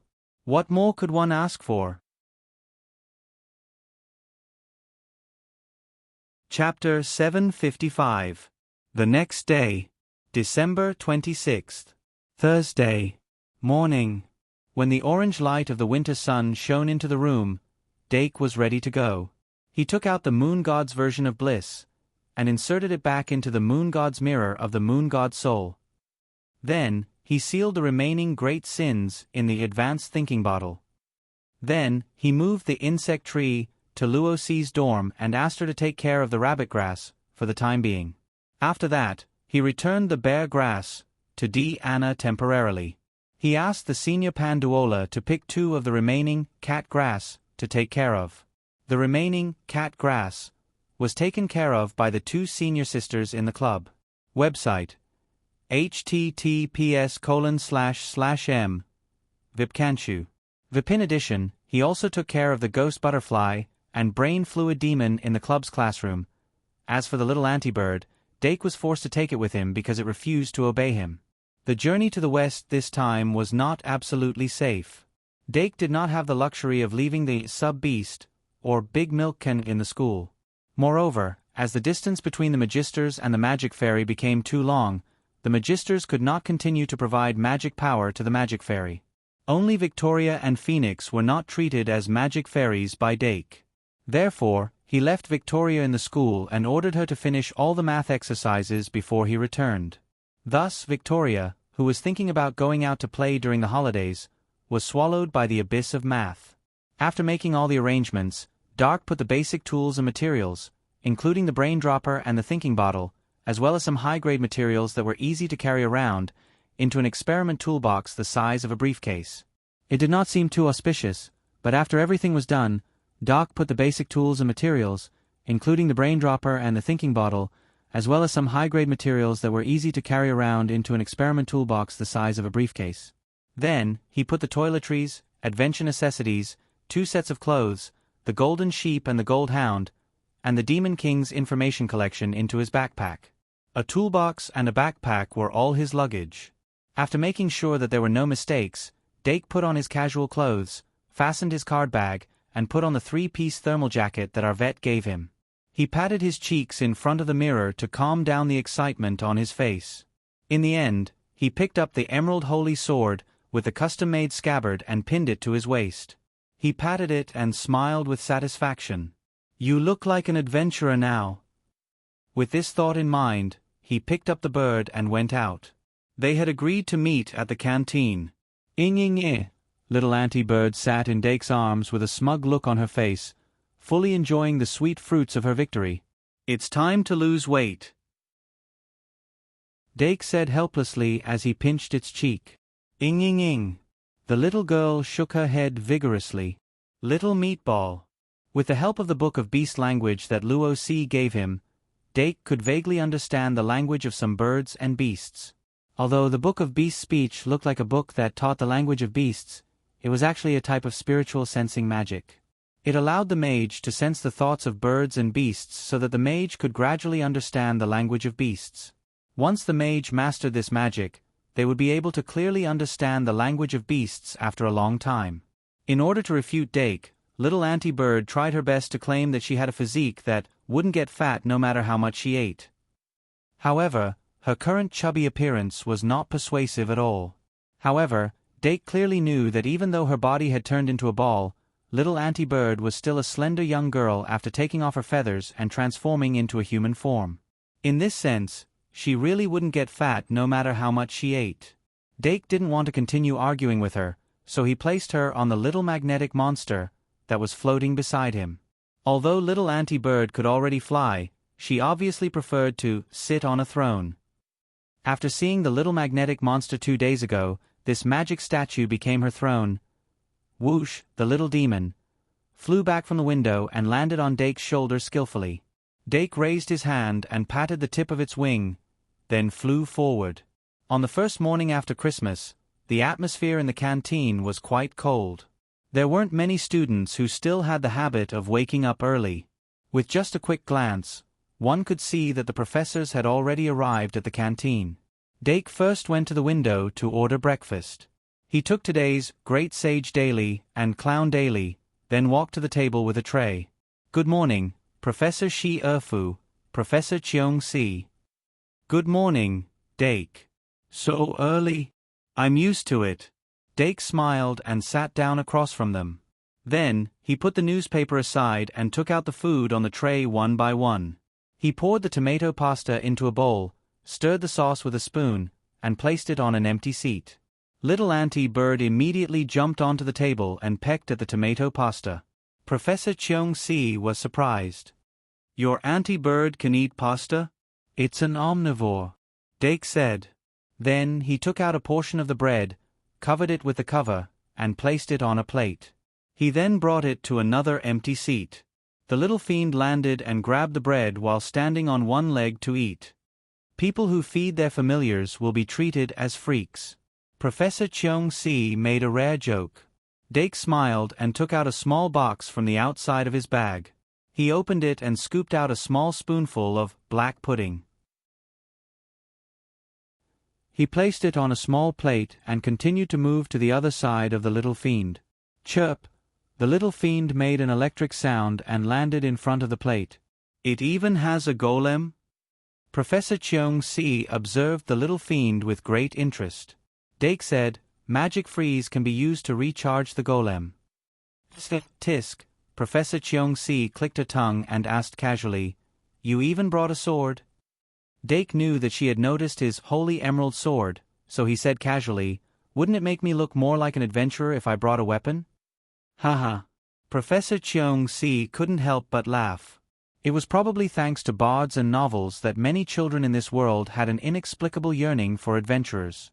However, only those who had been adventurers knew that the life of an adventurer was far from being as carefree and romantic as outsiders imagined. Most adventurers were just jobless people who didn't know what tomorrow was. To put it nicely, they were flexible workers. However, as long as children didn't really want to be adventurers, adults generally wouldn't burst their dreams. Perhaps this was the gentleness of adults. Professor Cheong Si said, "The Freedom Capital in the West is about to become the largest gathering and distribution center for adventurers. I wonder if our destination has to go past the Freedom Capital." Professor Shi Erfu said, "It's very likely. In short, let's use the Freedom Capital as our first stop. When the time comes, we can also pay a visit to that Sun Warrior. Speaking of which, the mayor of the Freedom Capital is also a hybrid giant, right?" Professor Cheong Si looked at Dake and said, "I heard that she has the bloodline of the sun-chasing giants?" Dake nodded and said, "Aunt Muntefali does indeed have the bloodline of the sun-chasing giants." Professor Cheong Si's eyes revealed excitement. "When the mission is over, I must find a chance to compete with her. Good morning, Professor Cheong Si, Professor Shi Erfu." "Good morning, Dake." Just as Professor Cheong Si was about to wave his fist to show his fighting spirit, Muntefali's woman walked over with a tray. Aurora didn't bring much luggage with her, only a beautiful and exquisite small backpack. She pinned the 2 brooches that Dake had given her on her chest, which didn't seem to match. Originally, she was only going to wear one of them, but before leaving, she couldn't bear to put either one down, so she simply wore both. She sat down beside Professor Cheong-si with a slightly red face. Although she didn't have much contact with this tall professor, she always felt a sense of familiarity with him. Professor Cheong-si said excitedly, "With Aurora here, the sun-chasing warriors shouldn't be able to escape, right?" "My mother always faces any challenge bravely," Aurora subconsciously replied. As time passed, the rest of the people came to the cafeteria one after another. After about an hour, all the members of the expedition had arrived. There were a lot of people this time. There were 6 professors, and they were as follows: Professor Sarah Shi Erfu, Professor Pawa Cheong-si, Professor Mitya Bartholomew, Lily Laplace, Professor Stephen Harvey, and Sister Carl-Yen. In addition to the professors, there were Dake Dimeng, Aurora Montefali, Ali Dimeng, Eve, Angra, Ophelia Bullard, and the cuckolded White Gouda. In total, there were 13 people. Now that I think about it, this should be the first time I've gone on a mission in all these years since I came to the academy. Shouldn't we give this mission a name? That's a good idea, Professor Stephen Harvey said with a smile. The atmosphere among them was quite relaxed. Even Ophelia Bullard didn't show any worry on her face. Only White Gouda was quite reserved. How about the journey to the west? Professor Mitya couldn't help but ask. Dake said casually, "Why don't we go all the way to the west?" Unexpectedly, Professor Shi Erfu suddenly agreed. Going all the way to the west is good. Sister Carl-Yen shook her head and said, "Going all the way to the west won't show the main theme. Why don't we go all the way to the demon-slaying operation?" "Ha," Professor Mitya said, "let's just call it the demon-slaying operation." That. White Gouda raised her hand and said timidly, "How about the demon-slaying hero?" As soon as she said that, the atmosphere suddenly became cold. Little Devil suddenly interrupted. "Why do we have to kill ourselves?" White Gouda. For some reason, they suddenly lost interest in naming it. Seeing that the atmosphere was gradually becoming awkward, Professor Shi Erfu decisively ended the topic. "This mission's code name is Ubisoft. On the surface, we're going on a holiday trip, not a demon-slaying operation. Don't expose our direction of action. Don't mention the journey to the west or the journey to the west. Don't alert the enemy."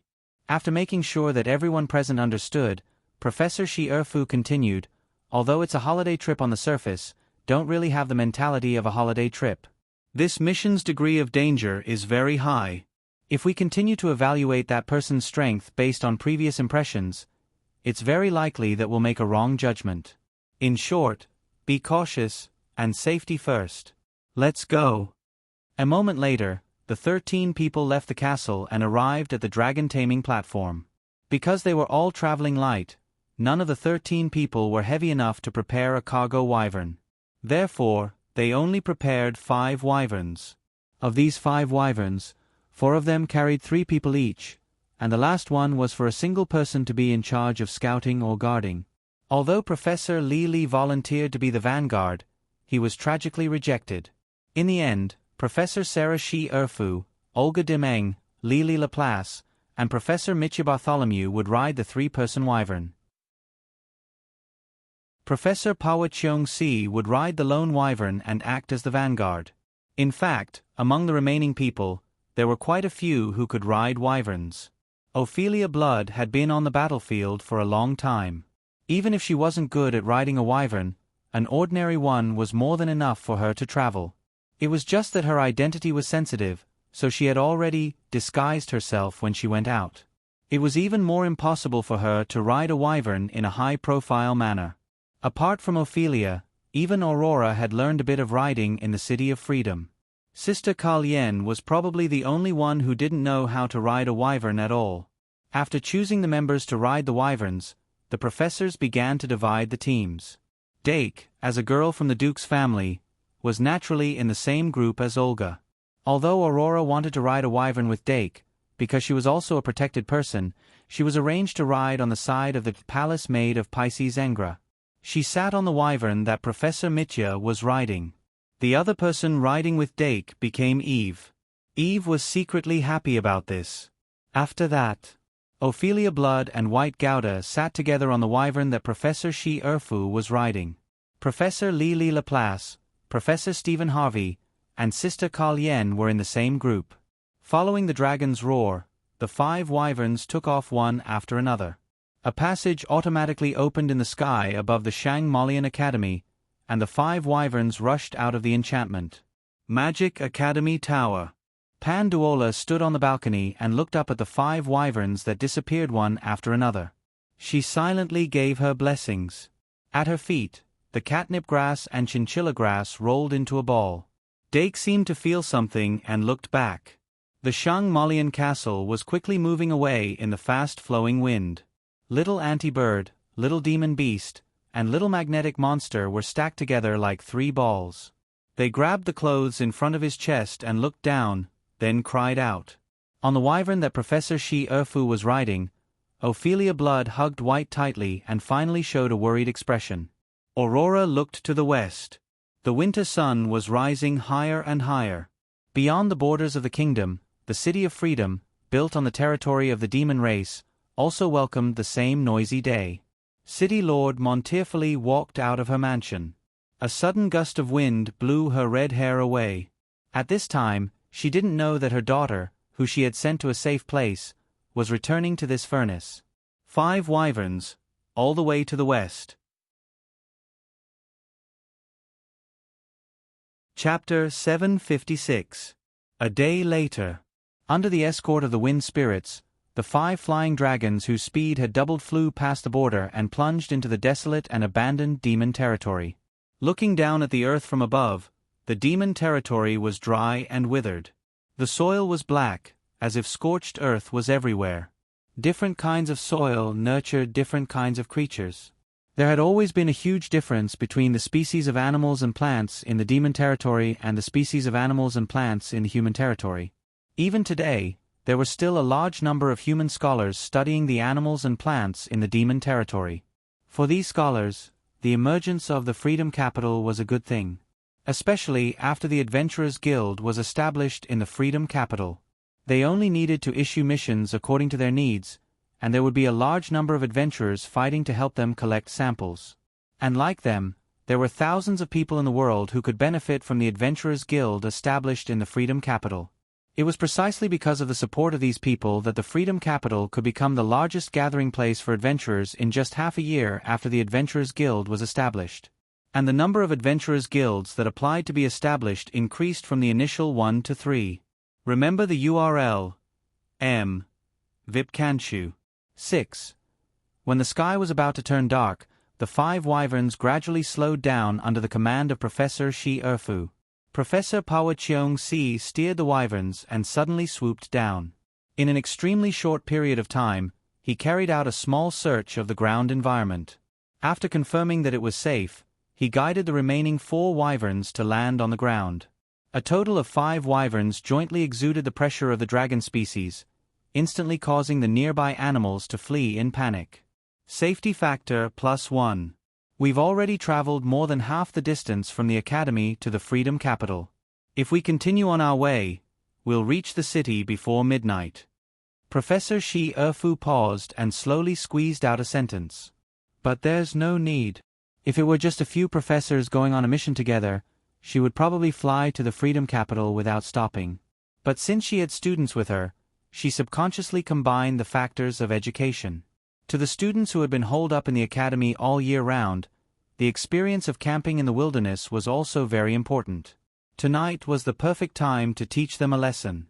When the 5 dragons landed, their heads and tails were connected, forming a circle around the campsite. With the wyvern's body as a natural barrier, he could quickly create a relatively safe area even on an open plain. Professor Shi Erfu explained the precautions of camping in the wild while setting up wind nodes around the camp. After a total of 6 nodes were set up, a hexagonal magic circle quickly flashed on the ground, and a vague barrier quickly spread out and covered almost a kilometer. The aura of this wind barrier is extremely faint. Its main function is not for defense, but for filtering the air and warning in advance. The most dangerous thing in the wilderness isn't the ferocious beasts that pounce on you, but the poisonous creatures that are everywhere. Especially when exploring unknown lands, it's very important to take precautions against poison.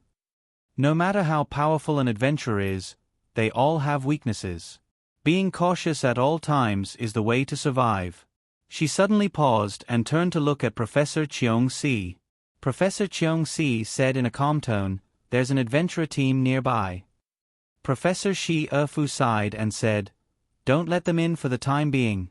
Make some preparations. We need to confirm the direction."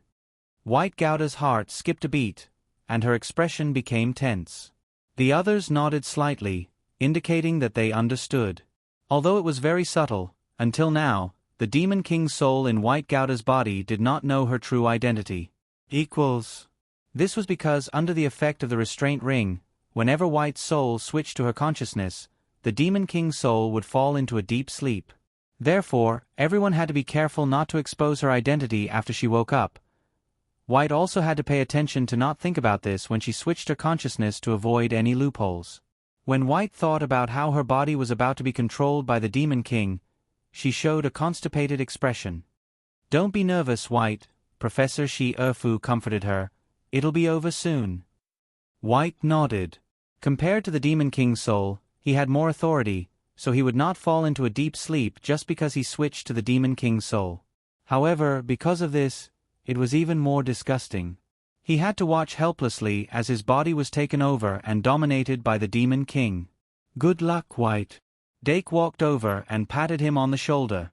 He comforted him, "Since you can't resist, you might as well try to enjoy it. Actually, it's quite novel to observe the world behind the scenes." White stomped his feet and forced a smile. "I'll try." His feet were already wearing the gravity boots that Dark had given him as a Christmas gift. Every step he took was weighted down. After the professors heard this, they walked over and quietly surrounded White in the middle. They did not want to miss anything and let the Demon King escape. Professor Shi-Er-fu took out the switch and pressed the red button on the switch. Beep! In the next moment, the connection between White and his body was instantly cut off. The Demon King's soul, who still did not know that he was the Demon King, finally opened his eyes and then closed them immediately. Nightmare, it's a nightmare. The Demon King's soul skillfully played the trick of deceiving oneself. The green hat on his head turned red, according to the color of the metal box on his head. "Open your eyes." Professor Shi-Er-fu's voice instantly turned cold. The Demon King was forced to open his eyes, and his eyelids trembled violently. However, his magic power was sealed, so he could not resist at all. Professor Shi-Er-fu showed no mercy and showed a disgusted expression. He asked directly, "Before the night comes, try to sense how far away your comrade who bears the same fate is from us." The Demon King's soul glanced at the mechanism in Professor Shi-Er-fu's hand and said, "It's already evening. I need to close my eyes and concentrate on sensing." Therefore, Professor Shi-Er-fu fulfilled his wish and closed the window of his soul with his eyelids. White's soul, who had retreated behind the scenes, was instantly plunged into darkness. After the Demon King's soul failed to open his eyes, his lips twitched. "He's still far away." Professor Shi-Er-fu asked, "How far away?" The Demon King's soul said, "I don't know. My senses are very vague." Professor Shi-Er-fu asked, "What about the direction?" The Demon King's soul turned to the west with his eyes closed. After a while, he said with certainty, "He's still in the west." Professor Shi-Er-fu thought for a moment and asked, "Which is farther, the road from the academy to here or the road from here to your comrade?" The Demon King's soul was stunned for a moment and said hesitantly, "Professor, I've been sleeping on the way from the academy to here." "Well," Professor Shi-Er-fu said quickly, "I see. You can go back to sleep." "No, wait," the Demon King's soul said in a hurry. "Don't forget the half-life you promised me." Professor Shi-Er-fu pressed the green button without hesitation. "I won't." As the hat on White's head turned back to green, the Demon King's soul fell into a deep sleep again. White quickly opened his eyes, but failed. Professor, eyes, he said in a hurry. Professor Shi-Er-fu released the control on his eyes. Then she glanced at White's shoulder and asked, "Is it the truth or a lie?" Dake walked out from behind White with "Magical Beast, Mind's Eye Goddess." "Mind's Eye Goddess" said in a cold tone, "It's the truth, but it's hiding something." "What is it?" the professors asked in unison. Mind's Eye Goddess said, "The other side has sensed its approach." Since the second consciousness could sense the existence of the Demon King in the West, the Demon King in the West could naturally sense the existence of the second consciousness as well. This was within expectations. However, Professor Shi Erfu still said, since that's the case, we need to take into account the changes it might make in advance. We don't exclude the possibility that it will take the initiative to approach or set up an escape route in advance. After all, the brain of the one in the West shouldn't be damaged. Of course, we don't know if the Demon King's soul will have memories of the past after it was sent to the underworld. But it's best to prepare for the worst. Professor Stephen Harvey said, "Don't be too nervous. We have White, which is equivalent to having a radar. When it gets closer, we can clearly sense whether the one in the West is approaching or not. But I'm afraid we'll have to trouble White. After all, we have to constantly switch between the Demon King's consciousness to keep track of the distance." Should we give these two a code name to distinguish them? It's easy to confuse them if we do that. We have to give them a name again? White's face was ashen. Of course, his face was pale because he had to constantly switch between consciousness. It had nothing to do with naming. However, Lily was already excited. As expected of Harvey, this is a good idea. In my opinion, how about we call them Little Idiot and Little Cece? Hey, that's the Demon King. White couldn't help but complain. Lily glared at him with dissatisfaction. "Then tell us what to call them." White said without thinking, "Why can't we call them Incomplete Demon King and Complete Demon King?" "Huh?" Lily said aggressively. "We need code names. Do you know what code names are?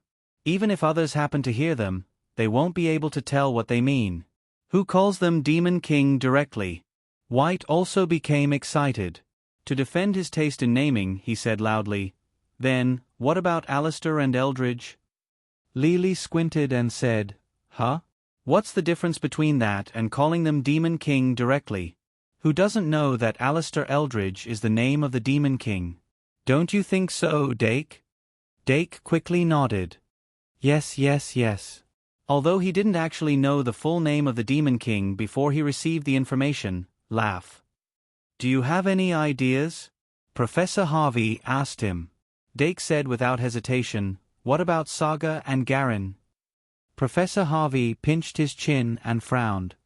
"Is there a mystery behind this?" Dake laughed and said, "There's no mystery behind it. It's just the names of a pair of twins. Actually, I want to say, why don't we just call them number 1 and number 2? Maybe there'll be a number 3 in the future." "Forget about number 3, Professor Harvey said as he waved his hand. Professor Harvey waved his hand and said, "But it's simpler to just call them number 1 and number 2. It won't expose any important information. I vote in favor of it." "Then I vote for it too." Lily immediately raised his hand and looked at White with disdain. What could White do? White could only vote for it. However, Professor Shi Erfu said, "Okay, there's no need to vote. Let's call them number 1 and number 2. White's second consciousness is number 1, and the one in the West is number 2. Also, Dake, the number 3 that you mentioned, did you find any signs?" Dake was no longer sleepy. "Nothing, I just suddenly thought of Eudora. The apocalypse that I saw before." "Are you talking about the 2 apocalypses?" Professor Midya pondered. Professor Shi Erfu was also reminded, and his face changed slightly. Although the others didn't know about the apocalypse, they realized that Dake wasn't talking nonsense. "There can't be a third one, right?" White stammered. However, after Professor Shi Erfu thought about it, he shook his head and said, "It's unlikely. If there is a third one, how did it form? Even if it does exist, why can number 1 only sense number 2, but not number 3? This obviously doesn't make sense." "This is also what I haven't figured out." Dake nodded and said, "So at present, I haven't completely linked these two things together. I'm just thinking about the possibility. Is it possible? Professor Mitya opened her eyes and said, "We have to guard against it." Then she said, although Dake's apocalypse was only seen after the time was limited to the next semester and the location was limited to the academy. However, the time and place was limited by astrology, and astrology was only an opportunity to trigger the apocalypse. It was not enough to say that it would happen in the academy next semester. Just in case, we should consider the possibility that there is another number 3 hiding in the dark. Sorting out every line and calculating every possibility was the professional nature of a diviner. The possibility pointed out by Dake was a diviner's interpretation of his own apocalypse. It shouldn't be ignored. Professor Mitya said, if there is really a number 3, we will need to deal with 2 unprecedented demons head-on. Everyone's expressions became solemn. However, at this time and place, it was obvious that they couldn't discuss the specific rules. Professor Shi Erfu said, "Let's do this for the time being. The adventure team outside has been waiting for a long time. Good morning." Chapter 757. A mile away, a pile of rocks. Daniel led the team forward cautiously, not realizing that they had fallen into a maze. The pressure from the 5 wyverns when they flew over his head still lingered in his heart, making him feel both fearful and excited. He was no longer a greenhorn, but like most adventurers, he was still in awe of dragons, even if they were only wyverns. When adventurers feared the strength of the dragon species, they often embraced the dream of riding the dragon species. Daniel was just one of the millions of ordinary people. However, he was now chasing after the wyverns, not because of some dream, but because he wanted to seek protection. Night was about to fall. The Black Plains at night and during the day were 2 different worlds. Once night fell, the desolate and uninhabited Black Plains would be devoured by terror. The powerful wyvern knights could help them get through this night that was destined to be difficult. Remember, https://m Vipkanchu. VIP, Daniel, how far are we? Seeing that the sky was getting darker, Congreve ran to the front from the back and asked softly, "If we really can't catch up, let's set up camp here?" Monica asked worriedly. A regular adventuring team usually consisted of 3 to 5 people. Daniel, Congreve, and Monica were the captains of their respective teams. The 3 of them led a temporary team of 12 in Blackstone Town, which was closest to the border, and accepted the mission of escorting the caravan to the Free City. Although the adventurer team led by Daniel only had 3 people, he was the strongest among the 3 teams. Hence, he became the leader of this temporary team. However, the caravan's goods were several times heavier than expected, so the team's progress was greatly slowed. Coupled with some encounters along the way, they were unable to leave the Black Plains for an entire day. Daniel turned back to look at Monica, whose skin was rough but curves were charming, and said firmly, "I'm sure I saw the 5 wyverns showing signs of landing. They must be not far ahead. As long as we can get the protection of the wyvern knights." A haze flashed in Congreve's eyes, and he frowned. "The Black Plains is so vast, who knows where they'll land? And even if we find them, will we be able to get protection? They might become a greater threat than the magical creatures." Daniel said in a slightly hopeful tone, "How can that be? Those were wyvern knights." Wyverns and griffins were both regulated mounts, and only the royal knights were allowed to equip them. The holy coins that fall from their fingernails are worth more than our entire team. It's impossible for them to spy on us." Congreve retorted, "What if they're in a bad mood?" Monica couldn't stand it anymore and interrupted, "Congreve, you're being a little unreasonable." Daniel said, "It's fine." Congreve was just overly anxious. "Actually, I'm the same. But the night in the Black Plains is too dangerous. If we are targeted by those monsters, we may be able to escape, but that caravan."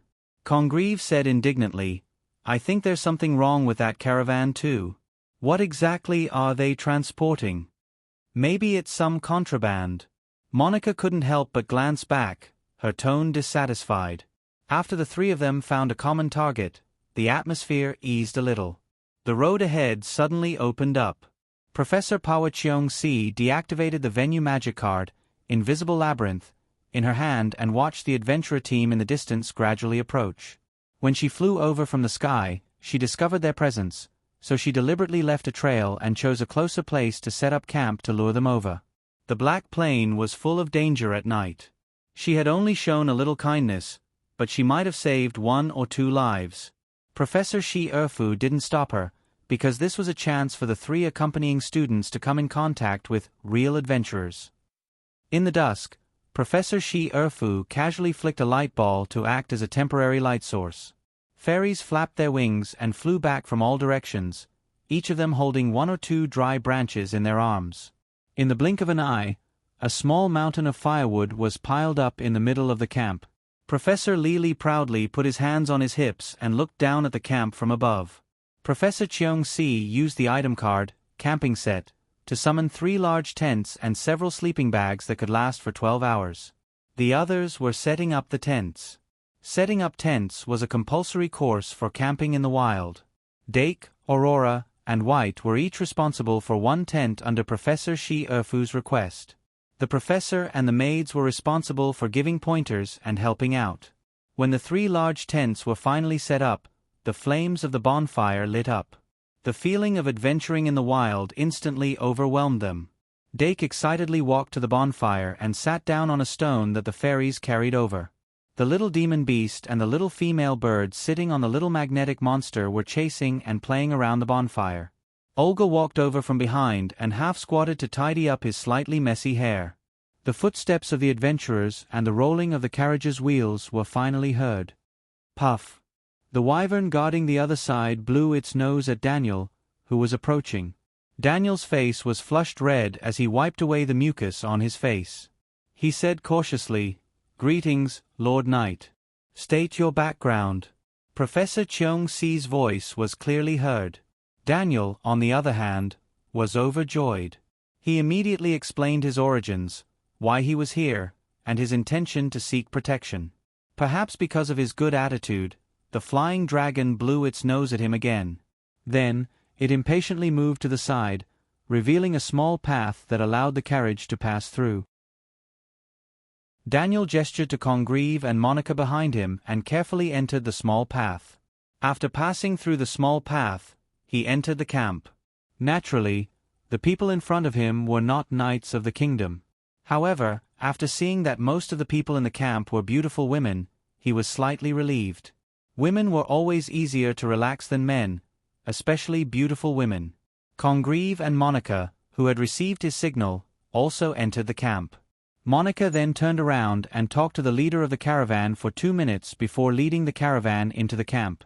The camp surrounded by the 5 flying dragons was very large. The 3 carriages that entered could only take up a corner of it. After the carriages were some distance away from the flying dragons, they stopped one after another. The leader of the caravan opened the curtains and walked down slowly. It was a graceful and beautiful woman. Dake sat by the campfire and curiously observed the group of adventurers. Among the 3 adventurer captains, Daniel had thick eyebrows and big eyes. His face was square. Although he was travel-worn, there was a spirit in his eyes. Congreve was dressed in iron armor and carried a large shield on his back like a tortoise shell. He had a rough face and a strong body. There was a scar on his face and a ruthless look in his eyes. The other female adventurer, Monica, had rough and slightly dark skin. Although her facial features were not ugly, that was all. Her shoulder-length hair was tied into a ponytail and hung behind her head. It was obvious that her hair was not in good condition. It was very messy and even greasy. If these 3 people were placed in adventure novels, they would most likely be described as handsome warriors, burly and reliable shield-bearers, or charming black beauties. However, in reality, the sand and sweat had already covered up any possible charm they might have had. The leader of the caravan who came down from the carriage stubbornly maintained her feminine beauty. Dake smiled. In fact, the 3 people's appearances were already top-notch among the adventurers. The other 9 people following them were the ones who were truly in a sorry state. He handed the cup filled with juice to the mind's eye goddess, who was sitting beside him and continued to fiddle with the campfire. When night came, the temperature plummeted. The warmth brought by the campfire was especially precious. Beside him, Aurora was boiling water. She said that she wanted to cook noodles in the wilderness. Aurora had grown up in the City of Freedom and was used to the true image of adventurers. Naturally, she would not be swayed in the slightest. Only White was slightly distracted. She felt like her fantasy had been shattered. Unknowingly, the professors had also sat down by the campfire. They only sat in a half-circle, leaving the other half of the space for the adventurers and caravans. After the group of adventurers had a detailed conversation with Professor Cheong-si, they all walked over. The closer they got to the campfire, the more obvious the fatigue on their faces became. However, the existence of the 5 flying dragons gave them a sense of security between their brows. Of course, it also wiped out any evil thoughts that might have existed in their hearts. Even though most of the people in the team that they mistook for the Flying Dragon Knights were beautiful women, they did not dare to underestimate them. Adventurers were not kind people. However, this group of adventurers that they met by chance, at least they cherished their lives. There were not many people accompanying the caravan. There were only 6 of them. They were the leader, the maids, the guards, and the 3 guards who were also the coachman. These 6 people, together with the adventurers, made a total of 18 people. Once they sat down, they were naturally divided into 4 groups. Each group's leader was very prominent. Professor Cheong-si was the last to sit down. He raised his eyebrows at the adventurers. Daniel immediately squeezed out a burst of enthusiasm from his stomach and introduced himself. "Thank you very much for allowing us to travel together. I am Daniel, an ordinary warrior. I have been on the battlefield before. I have participated in 3 battles and won all of them." "Then how many demons did you kill?" Congreve suddenly interrupted. A trace of embarrassment appeared on Daniel's face. He scratched his head and said, "Not a single one." "You have been on the battlefield 3 times, but you haven't killed a single demon?" White immediately said in surprise. Looking at him, he was just short of engraving "You are a deserter" on his forehead. Ophelia Blood pressed down on the back of his hand and said helplessly, "How can it be so simple to kill enemies on the battlefield? If you crush them with victory, the battle might have already ended before the people at the back could reach the front lines. Mr. Daniel is already very lucky to be able to survive 3 battles without dying." Daniel was not annoyed. He said with a smile, "It is indeed a great victory. Now that I think about it, it was all thanks to the hero Brett sacrificing himself to seal the Demon King, allowing the humans to control the situation of the war. That was why I was able to survive. Later, because I didn't get any merits, I retired from the army and became an adventurer. It has been almost 10 years. They all call me Lucky Daniel." After Daniel finished speaking, Monica took over the conversation. "It's my turn. I am Monica. People who know me like to call me Black Beauty. Of course, I look ordinary. Fortunately, I don't have any scars on my face, unlike some of the other sisters who are disfigured. Isn't that right, Scarface?" Scarface Congreve immediately glared at her and said, "Congreve, people call me No Fall Fortress. I am a shield bearer." The self-introductions of the adventurers eased the atmosphere between the 2 parties. Dake had a strange look on his face. He thought that Monica was really called Black Beauty. However, Scarface Congreve's nickname was more imposing. No Fall Fortress. If he had the chance to become an adventurer in the future, he would definitely have a domineering nickname like his.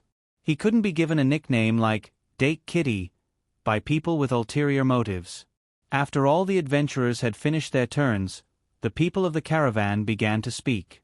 Marilyn had been observing this team that she had encountered by chance on the Black Plains. From the occasional conversation between Dake and the others, she quickly noticed that they were from an academy. Among this group, there were professors, students, and even maids. Although they were riding 3 dragons, they definitely weren't from a knight academy. There was a high probability that they were from a magic academy. Everyone here was emitting mana fluctuations. Especially that elven lady who was so beautiful that even the moon didn't dare to show her face. She must be a powerful mage. This made her even more vigilant. However, she still followed Professor Cheong-Si's instructions and introduced herself. Of course, it was a fake name. I am Mary, the manager of this caravan for the time being. To be able to receive the protection of the Wyvern Knights at night on the Black Plains is truly fortunate. When I heard Monica say that our team wouldn't be able to leave the Black Plains before night fell, I was really scared. When we reach the City of Freedom, our guild will definitely provide you with a satisfactory reward. Professor Cheong-Si responded indifferently and said casually, "You are from the Black Sand Guild, right?"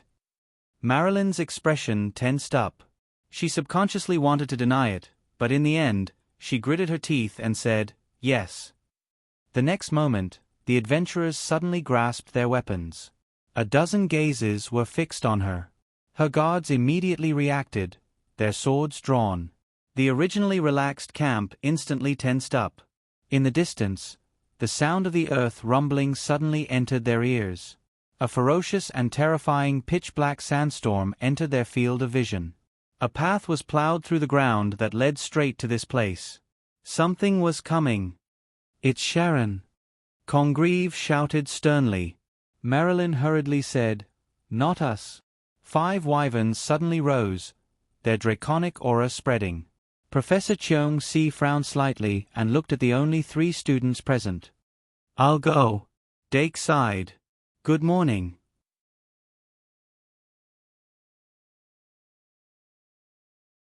Chapter 758.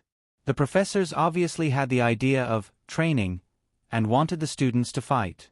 However, Dake could not let Aurora go, and with White's current state, he was not at ease, so he could only do it himself. However, how much of an experience could a mere sand dragon bring to him? Professor Cheong-Si frowned, but was too lazy to think. So be it. Hence, when Dake stood up by the bonfire, the professors did not pay much attention to him. Only the adventurers and members of the caravan were puzzled. At that time, the members of the caravan were still confused about their identities, and the adventurers were also extremely vigilant. The appearance of the salon was unexpected, and they were even more incredulous that a young student had suddenly stood up and threatened to fight the salon. The adventurers had good intentions, and when they saw that the group of academics was prepared to let the young student face the salon alone, they did not have time to care about the Black Sand Merchant Guild, and hurriedly spoke up to stop them. "That's a salon." Even the fierce-looking scarred man, Congreve, was shocked. Daniel was even more worried that the people from the academy were just talking on paper and did not know the power of the salon, so he hurriedly said, "The salon has dragon blood, and is especially powerful in this desert. Ordinary wyverns are no match for it, and will be swallowed if they are not careful." "Mr. Daniel, I still recognize this salon," Dake said with a faint smile, having a good impression of the adventurer who had spoken up. Website: https://m Vipkanchu. VIP. Although this adventurer had not killed a single enemy in 3 consecutive battles, he still had the courage to step onto the battlefield to protect his country, which was not bad. However, after walking out of the bonfire, Dake was a little worried again. The Salon was a type of ground/dragon subspecies, and its offensive and defensive abilities were about the same as a stronger 6-star magical elf.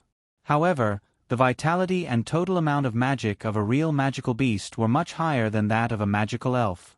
In fact, the biggest weakness of a magical elf was its low HP, which was why in a duel between magicians, there was a phenomenon of a sure-kill skill that could instantly kill a magical elf of the same level.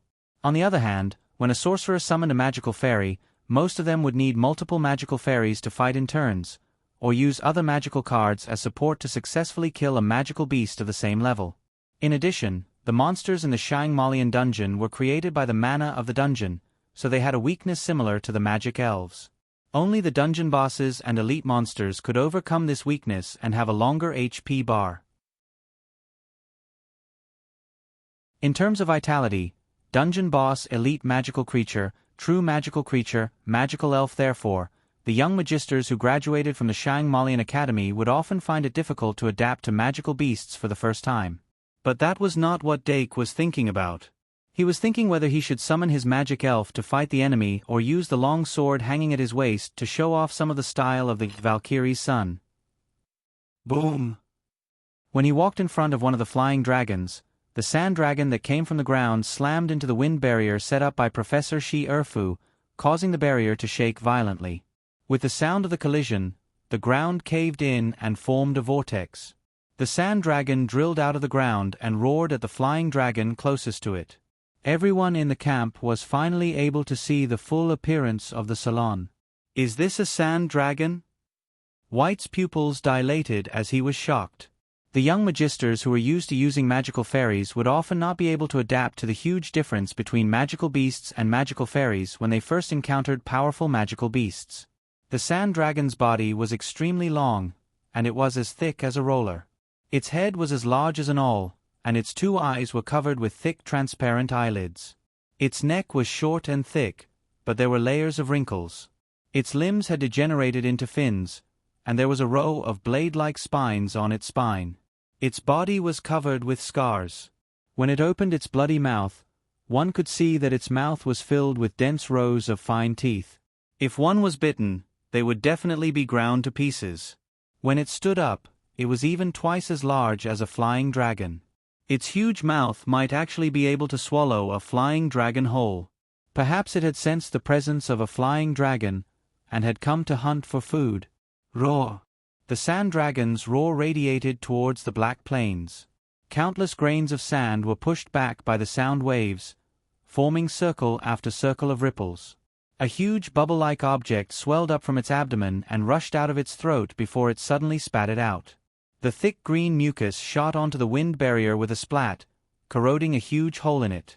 The sand dragon's stench immediately made its way in. Dake bent his fingers, and 2 magic-conducting cards automatically flew out from his card bag and drilled into his 2 fingers. He muttered to himself for a moment, but still chose the traditional strategy of an archmage. The reason was simple. That sand dragon was too smelly. The ground and the dragon's breath? "I've decided on you, Ibu." He walked out from between the 2 flying dragons, the light of a summoning array already shining under his feet. The illusory magical beast Ibu, so cute that it made people want to commit crimes, walked out from the summoning light. "It's an archmage." The adventurers and members of the caravan by the bonfire had already calmed down. The silence of the academy's teachers and students made them realize a possibility. They might have met a trial team from the School of Magic Engineering. Times were changing, and new professions were stepping onto the stage, but the old professions had not completely faded away. Archmages had only replaced magicians, becoming another name for rare and powerful professions. Although magicians had stepped down from the pinnacle of the stage, they still had a long history, and in terms of popularity, they were still better than archmages. It was just that the results of 10 years of study for a magician in the academy could not compare to a year of study for an archmage. It might be hard to notice in the capital, where there were so many academies, but once you walked out of the capital, you would find that there were pitifully few archmages out there.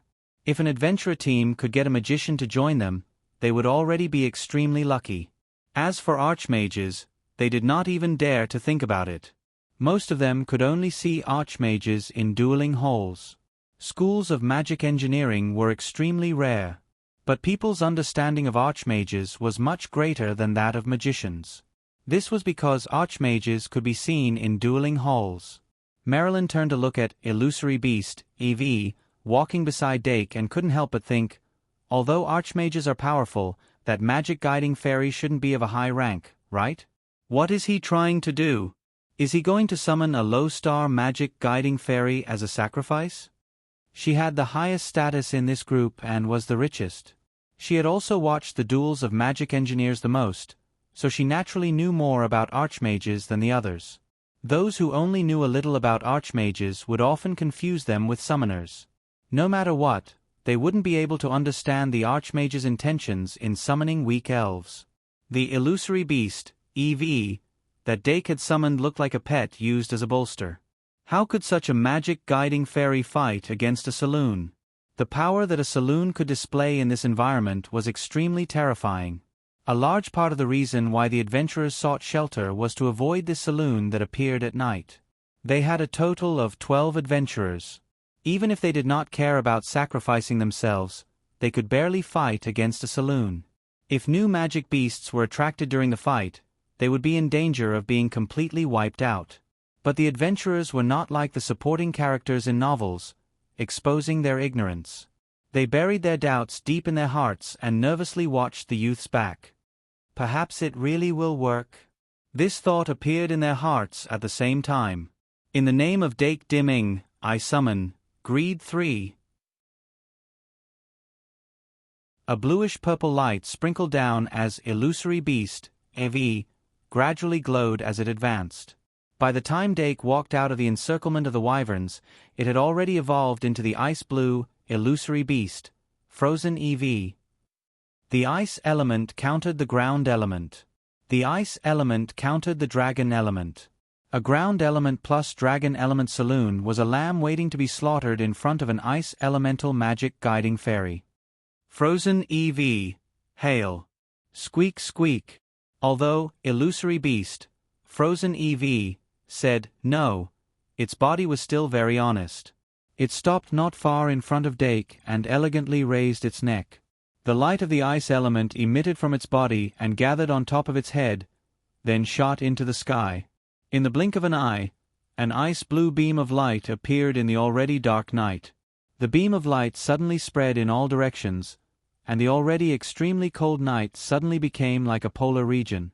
Hailstones reflecting the starlight appeared one after another in the air, and then more and more appeared. Roar.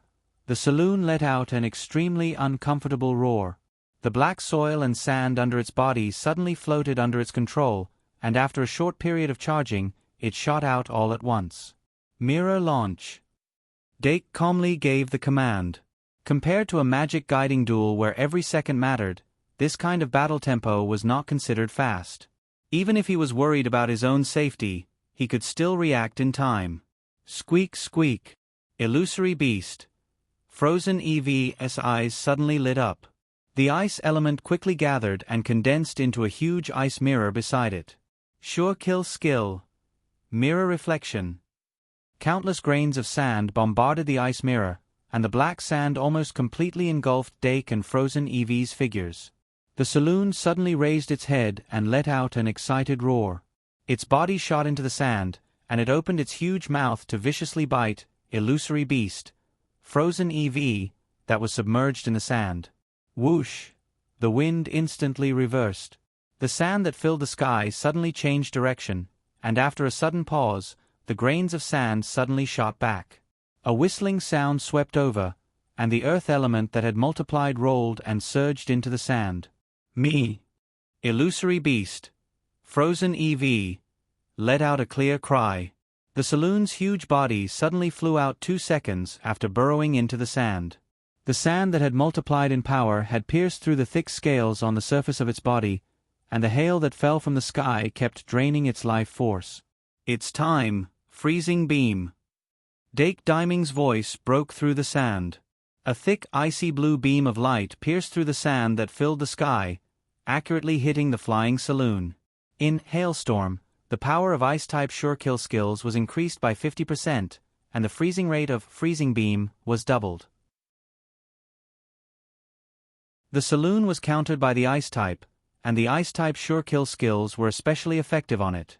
Without any suspense, the surface of its body that was hit by freezing beam instantly froze. The ice quickly spread, and in the blink of an eye, it covered its entire body and seeped into its body. The huge and terrifying saloon was frozen into an ice sculpture amidst the hailstorm and black sand that filled the sky. The night was like water, and when it shone on its body, it reflected a magnificent color. Seeing this, the faces of Daniel and the others instantly tensed up. The salon that they had been trying to avoid had been dealt with so easily. Marilyn was even more nervous. She was incomparably glad that she had not lied. Even though exposing her identity as a member of the Black Sand Merchant Guild would be disadvantageous to her, at that moment, she subconsciously felt that if she had lied in front of this group of people, her fate would have been even more miserable. Even the students are so powerful. How terrifying would the accompanying teachers be? Marilyn's mind spun quickly. After calming down, she suddenly realized that this might be the only chance in her life. If she could form a relationship with these people, she did not turn her head to look at the people by the bonfire. Instead, she only recalled the words and actions of those people in her mind, quickly searching for the easiest person to deal with. Elves, fairies, nobles, maids. Then, she keenly discovered the biggest and only flaw in that group of people. That black-haired youth wearing a green hat. The wind was howling, and it was bone-chilling. However, Dake did not return. His back was facing the crowd, and his eyes were suffused with a golden light. The Eye of Truth's vision pierced through the darkness and illuminated the truth. After a short period of calm, the ground began to shake violently. Black sand and dust crazily surged from the horizon. Was it attracted by the battle here? Dake raised his hand and pulled the hat that Yalvet had knitted herself, and a rare smile appeared at the corner of his mouth. If it's the Black Plains, then it's the Scorpion of Black Earth. If the Sharon was the overlord of the Black Plains, then the Scorpion of the Black Earth was the most terrifying nightmare. When the Black Scorpion passed through, not even bones remained. Frozen Ivan, are you ready? Squeak. Very good. Then let's make the blizzard go crazy. Squeak. Magical fantasy beast, Frozen Ibu, suddenly raised its head, and a strong icy blue light shone from its small body. The surrounding temperature plummeted again, and the ground was covered with layers of ice. Dark clouds rolled in the dark night. Flying snowflakes accompanied by fierce winds and hailstones whistled down. When the black dust approached within 100 meters, a terrifying snowstorm descended from the sky. Countless black earth scorpions were swallowed by the blizzard. Blizzard attacks the opponent with a violent blizzard, sometimes causing the opponent to fall into a frozen state. In extreme cold weather such as hail, the probability of freezing will double, and the duration will increase until the extreme cold weather ends. The maximum duration is 5 rounds, and each round will produce a blizzard.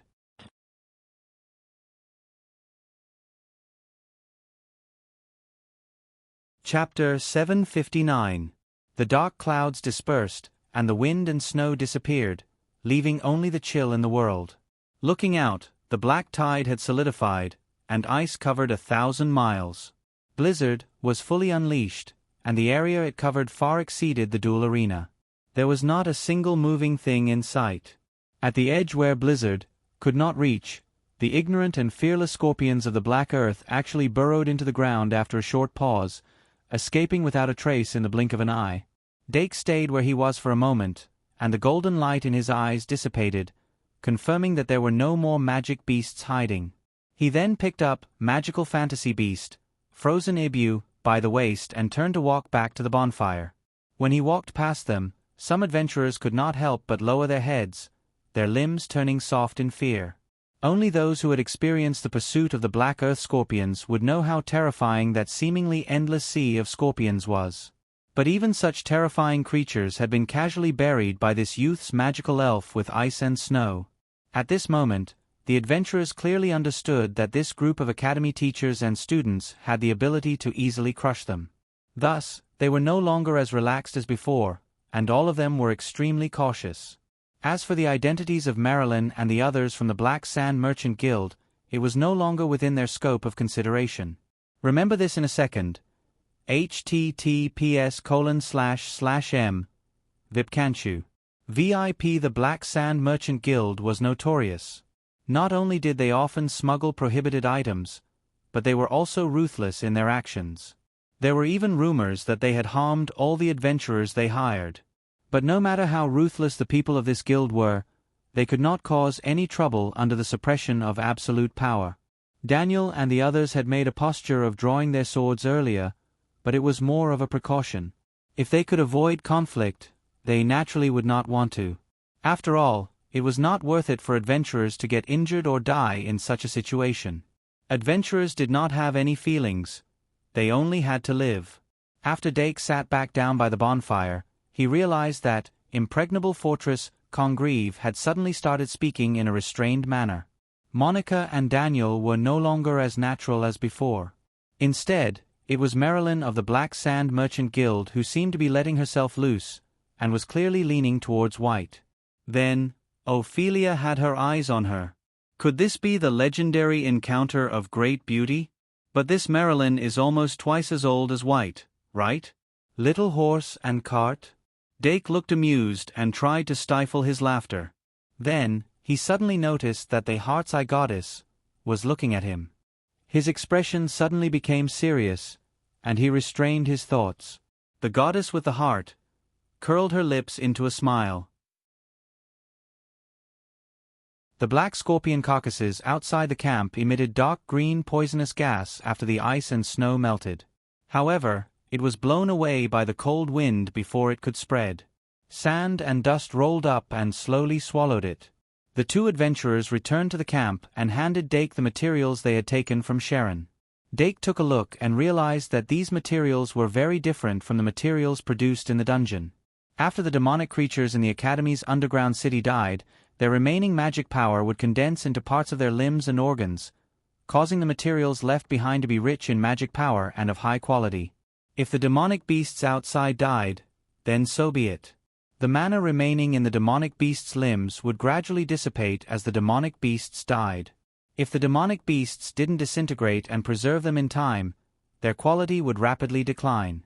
For example, the quality of the materials left behind by the 6-star salon was about the same as the materials dropped by the 4-star monsters in the Academy's underground city. There was a difference of 2 grades between them. Of course, it wasn't that the Sharon's materials were of poor quality, but that the demonic creatures in the Academy's underground city were of high quality. However, the demonic beasts outside also had their advantages.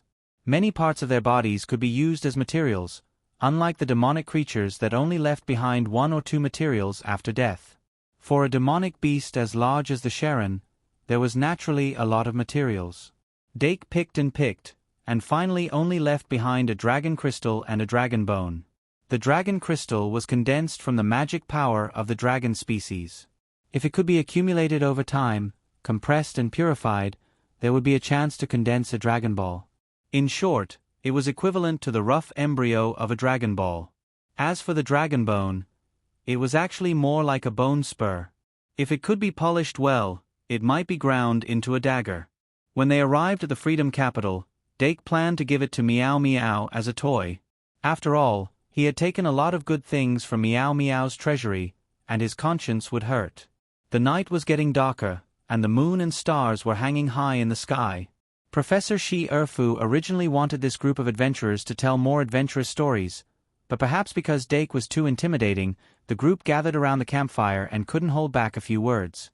In the end, only Marilyn's chatter was left, and it annoyed her. So after dinner, she left the campfire to the adventurers and called everyone into the tent. Go!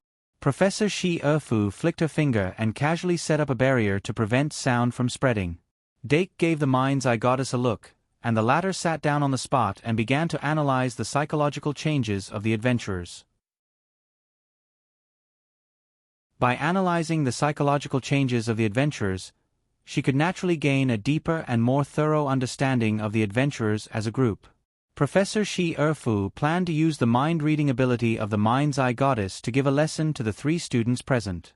Then, as she did so, she realized that only one of the 3 needed to go to class. But this was the way of being a teacher. Even if only one person in the class didn't understand, she had to continue teaching. Professor Shi Erfu was also very helpless.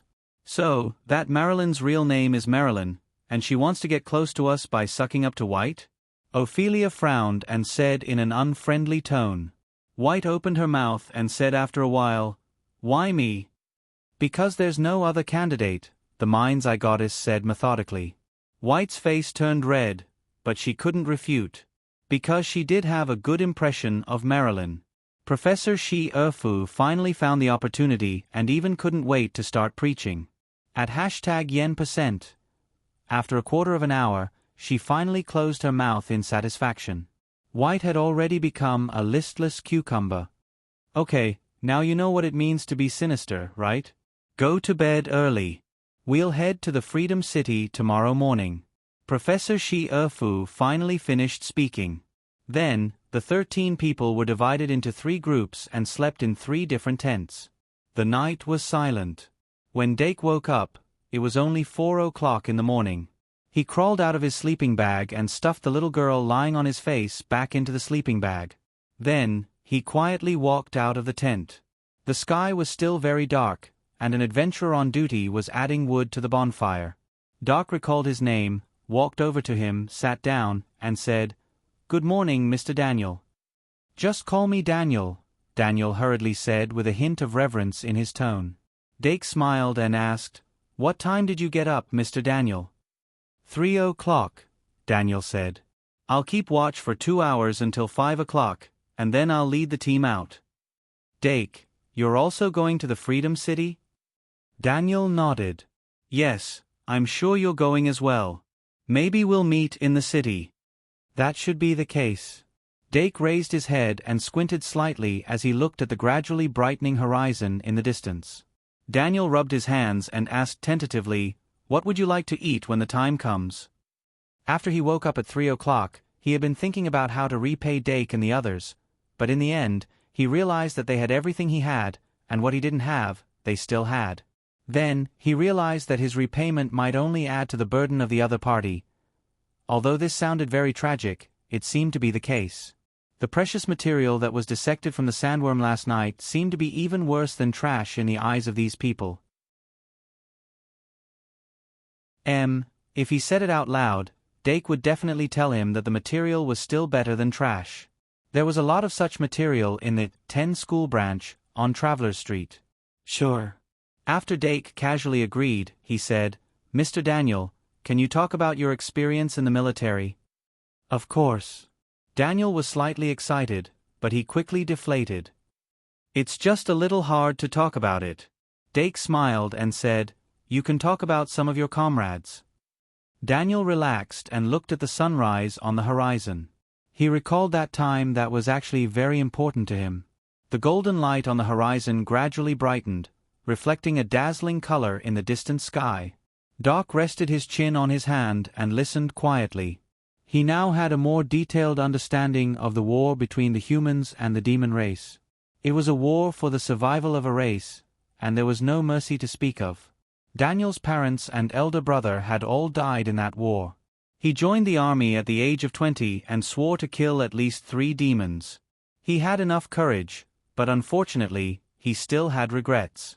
Lucky Daniel was actually not lucky. Through the psychological analysis of the goddess of the mind's eye, Dake had already discovered that Daniel was the most upright person in this group of people, and he was someone who could be friends with him. The two sat in front of the campfire and talked for half an hour. They only stopped when someone walked out of the tent. Then, Dake waved at him and returned to the tent to prepare breakfast. At 5:30, the adventurers continued to escort the merchant caravan.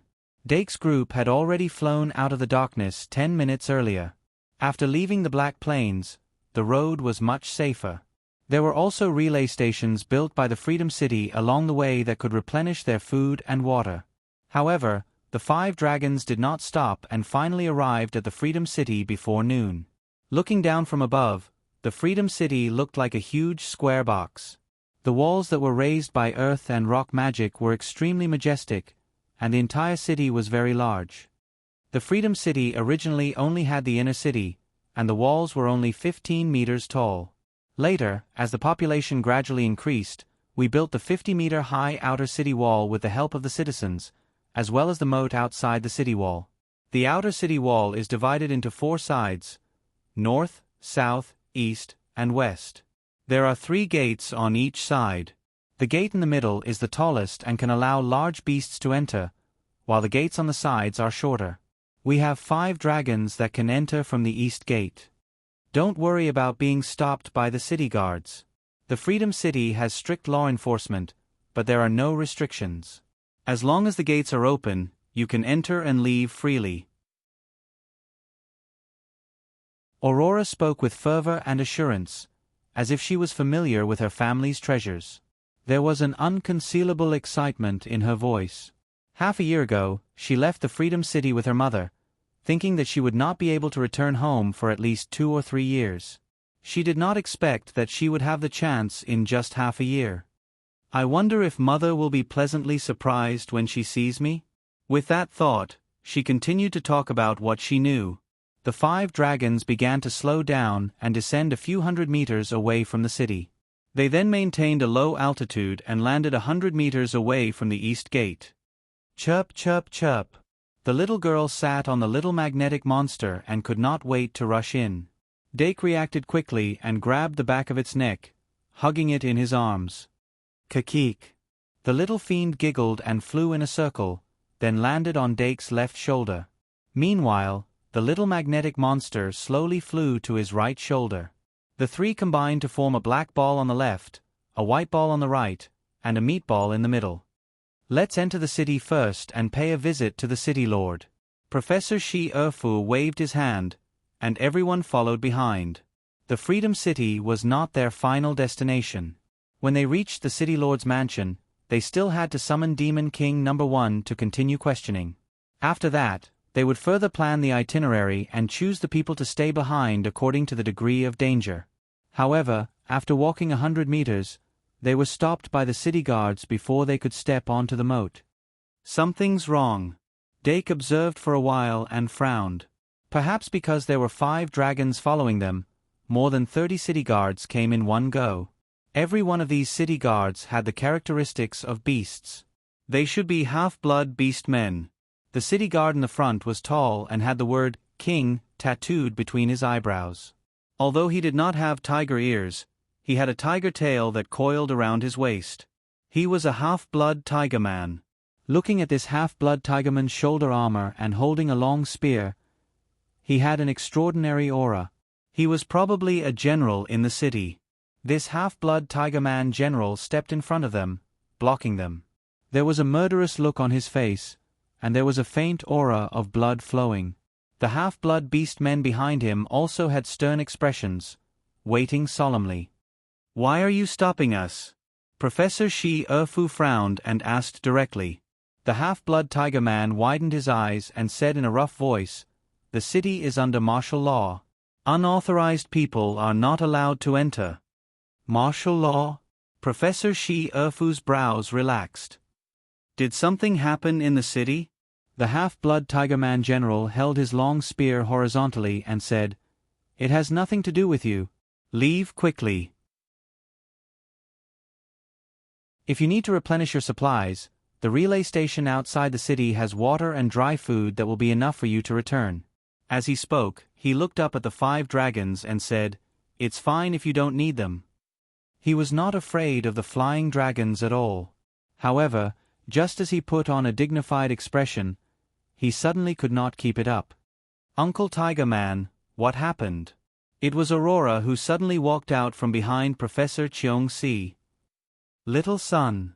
The half-blood Tiger Man general's face melted like ice and snow, turning from a square face to a round face in an instant. He almost threw away the long spear in his hand. He quickly handed it to his deputy behind him, as if he was worried that this murderous thing would accidentally hurt their little Sunday. Aurora frowned. "What happened? Please tell us." Uncle Tiger Man hesitated. Aurora said directly, "I came with a professor of the academy." "A professor of the Shang Malian Academy?" Uncle Tigerman's eyes suddenly widened, and then a visible surprise appeared on his face. "Hurry up, let's talk inside the city. Brothers, I beg for monthly votes." You're tuning in to the Narrate and Escape YouTube channel. Don't forget to subscribe and join us on this journey to catch the most captivating stories.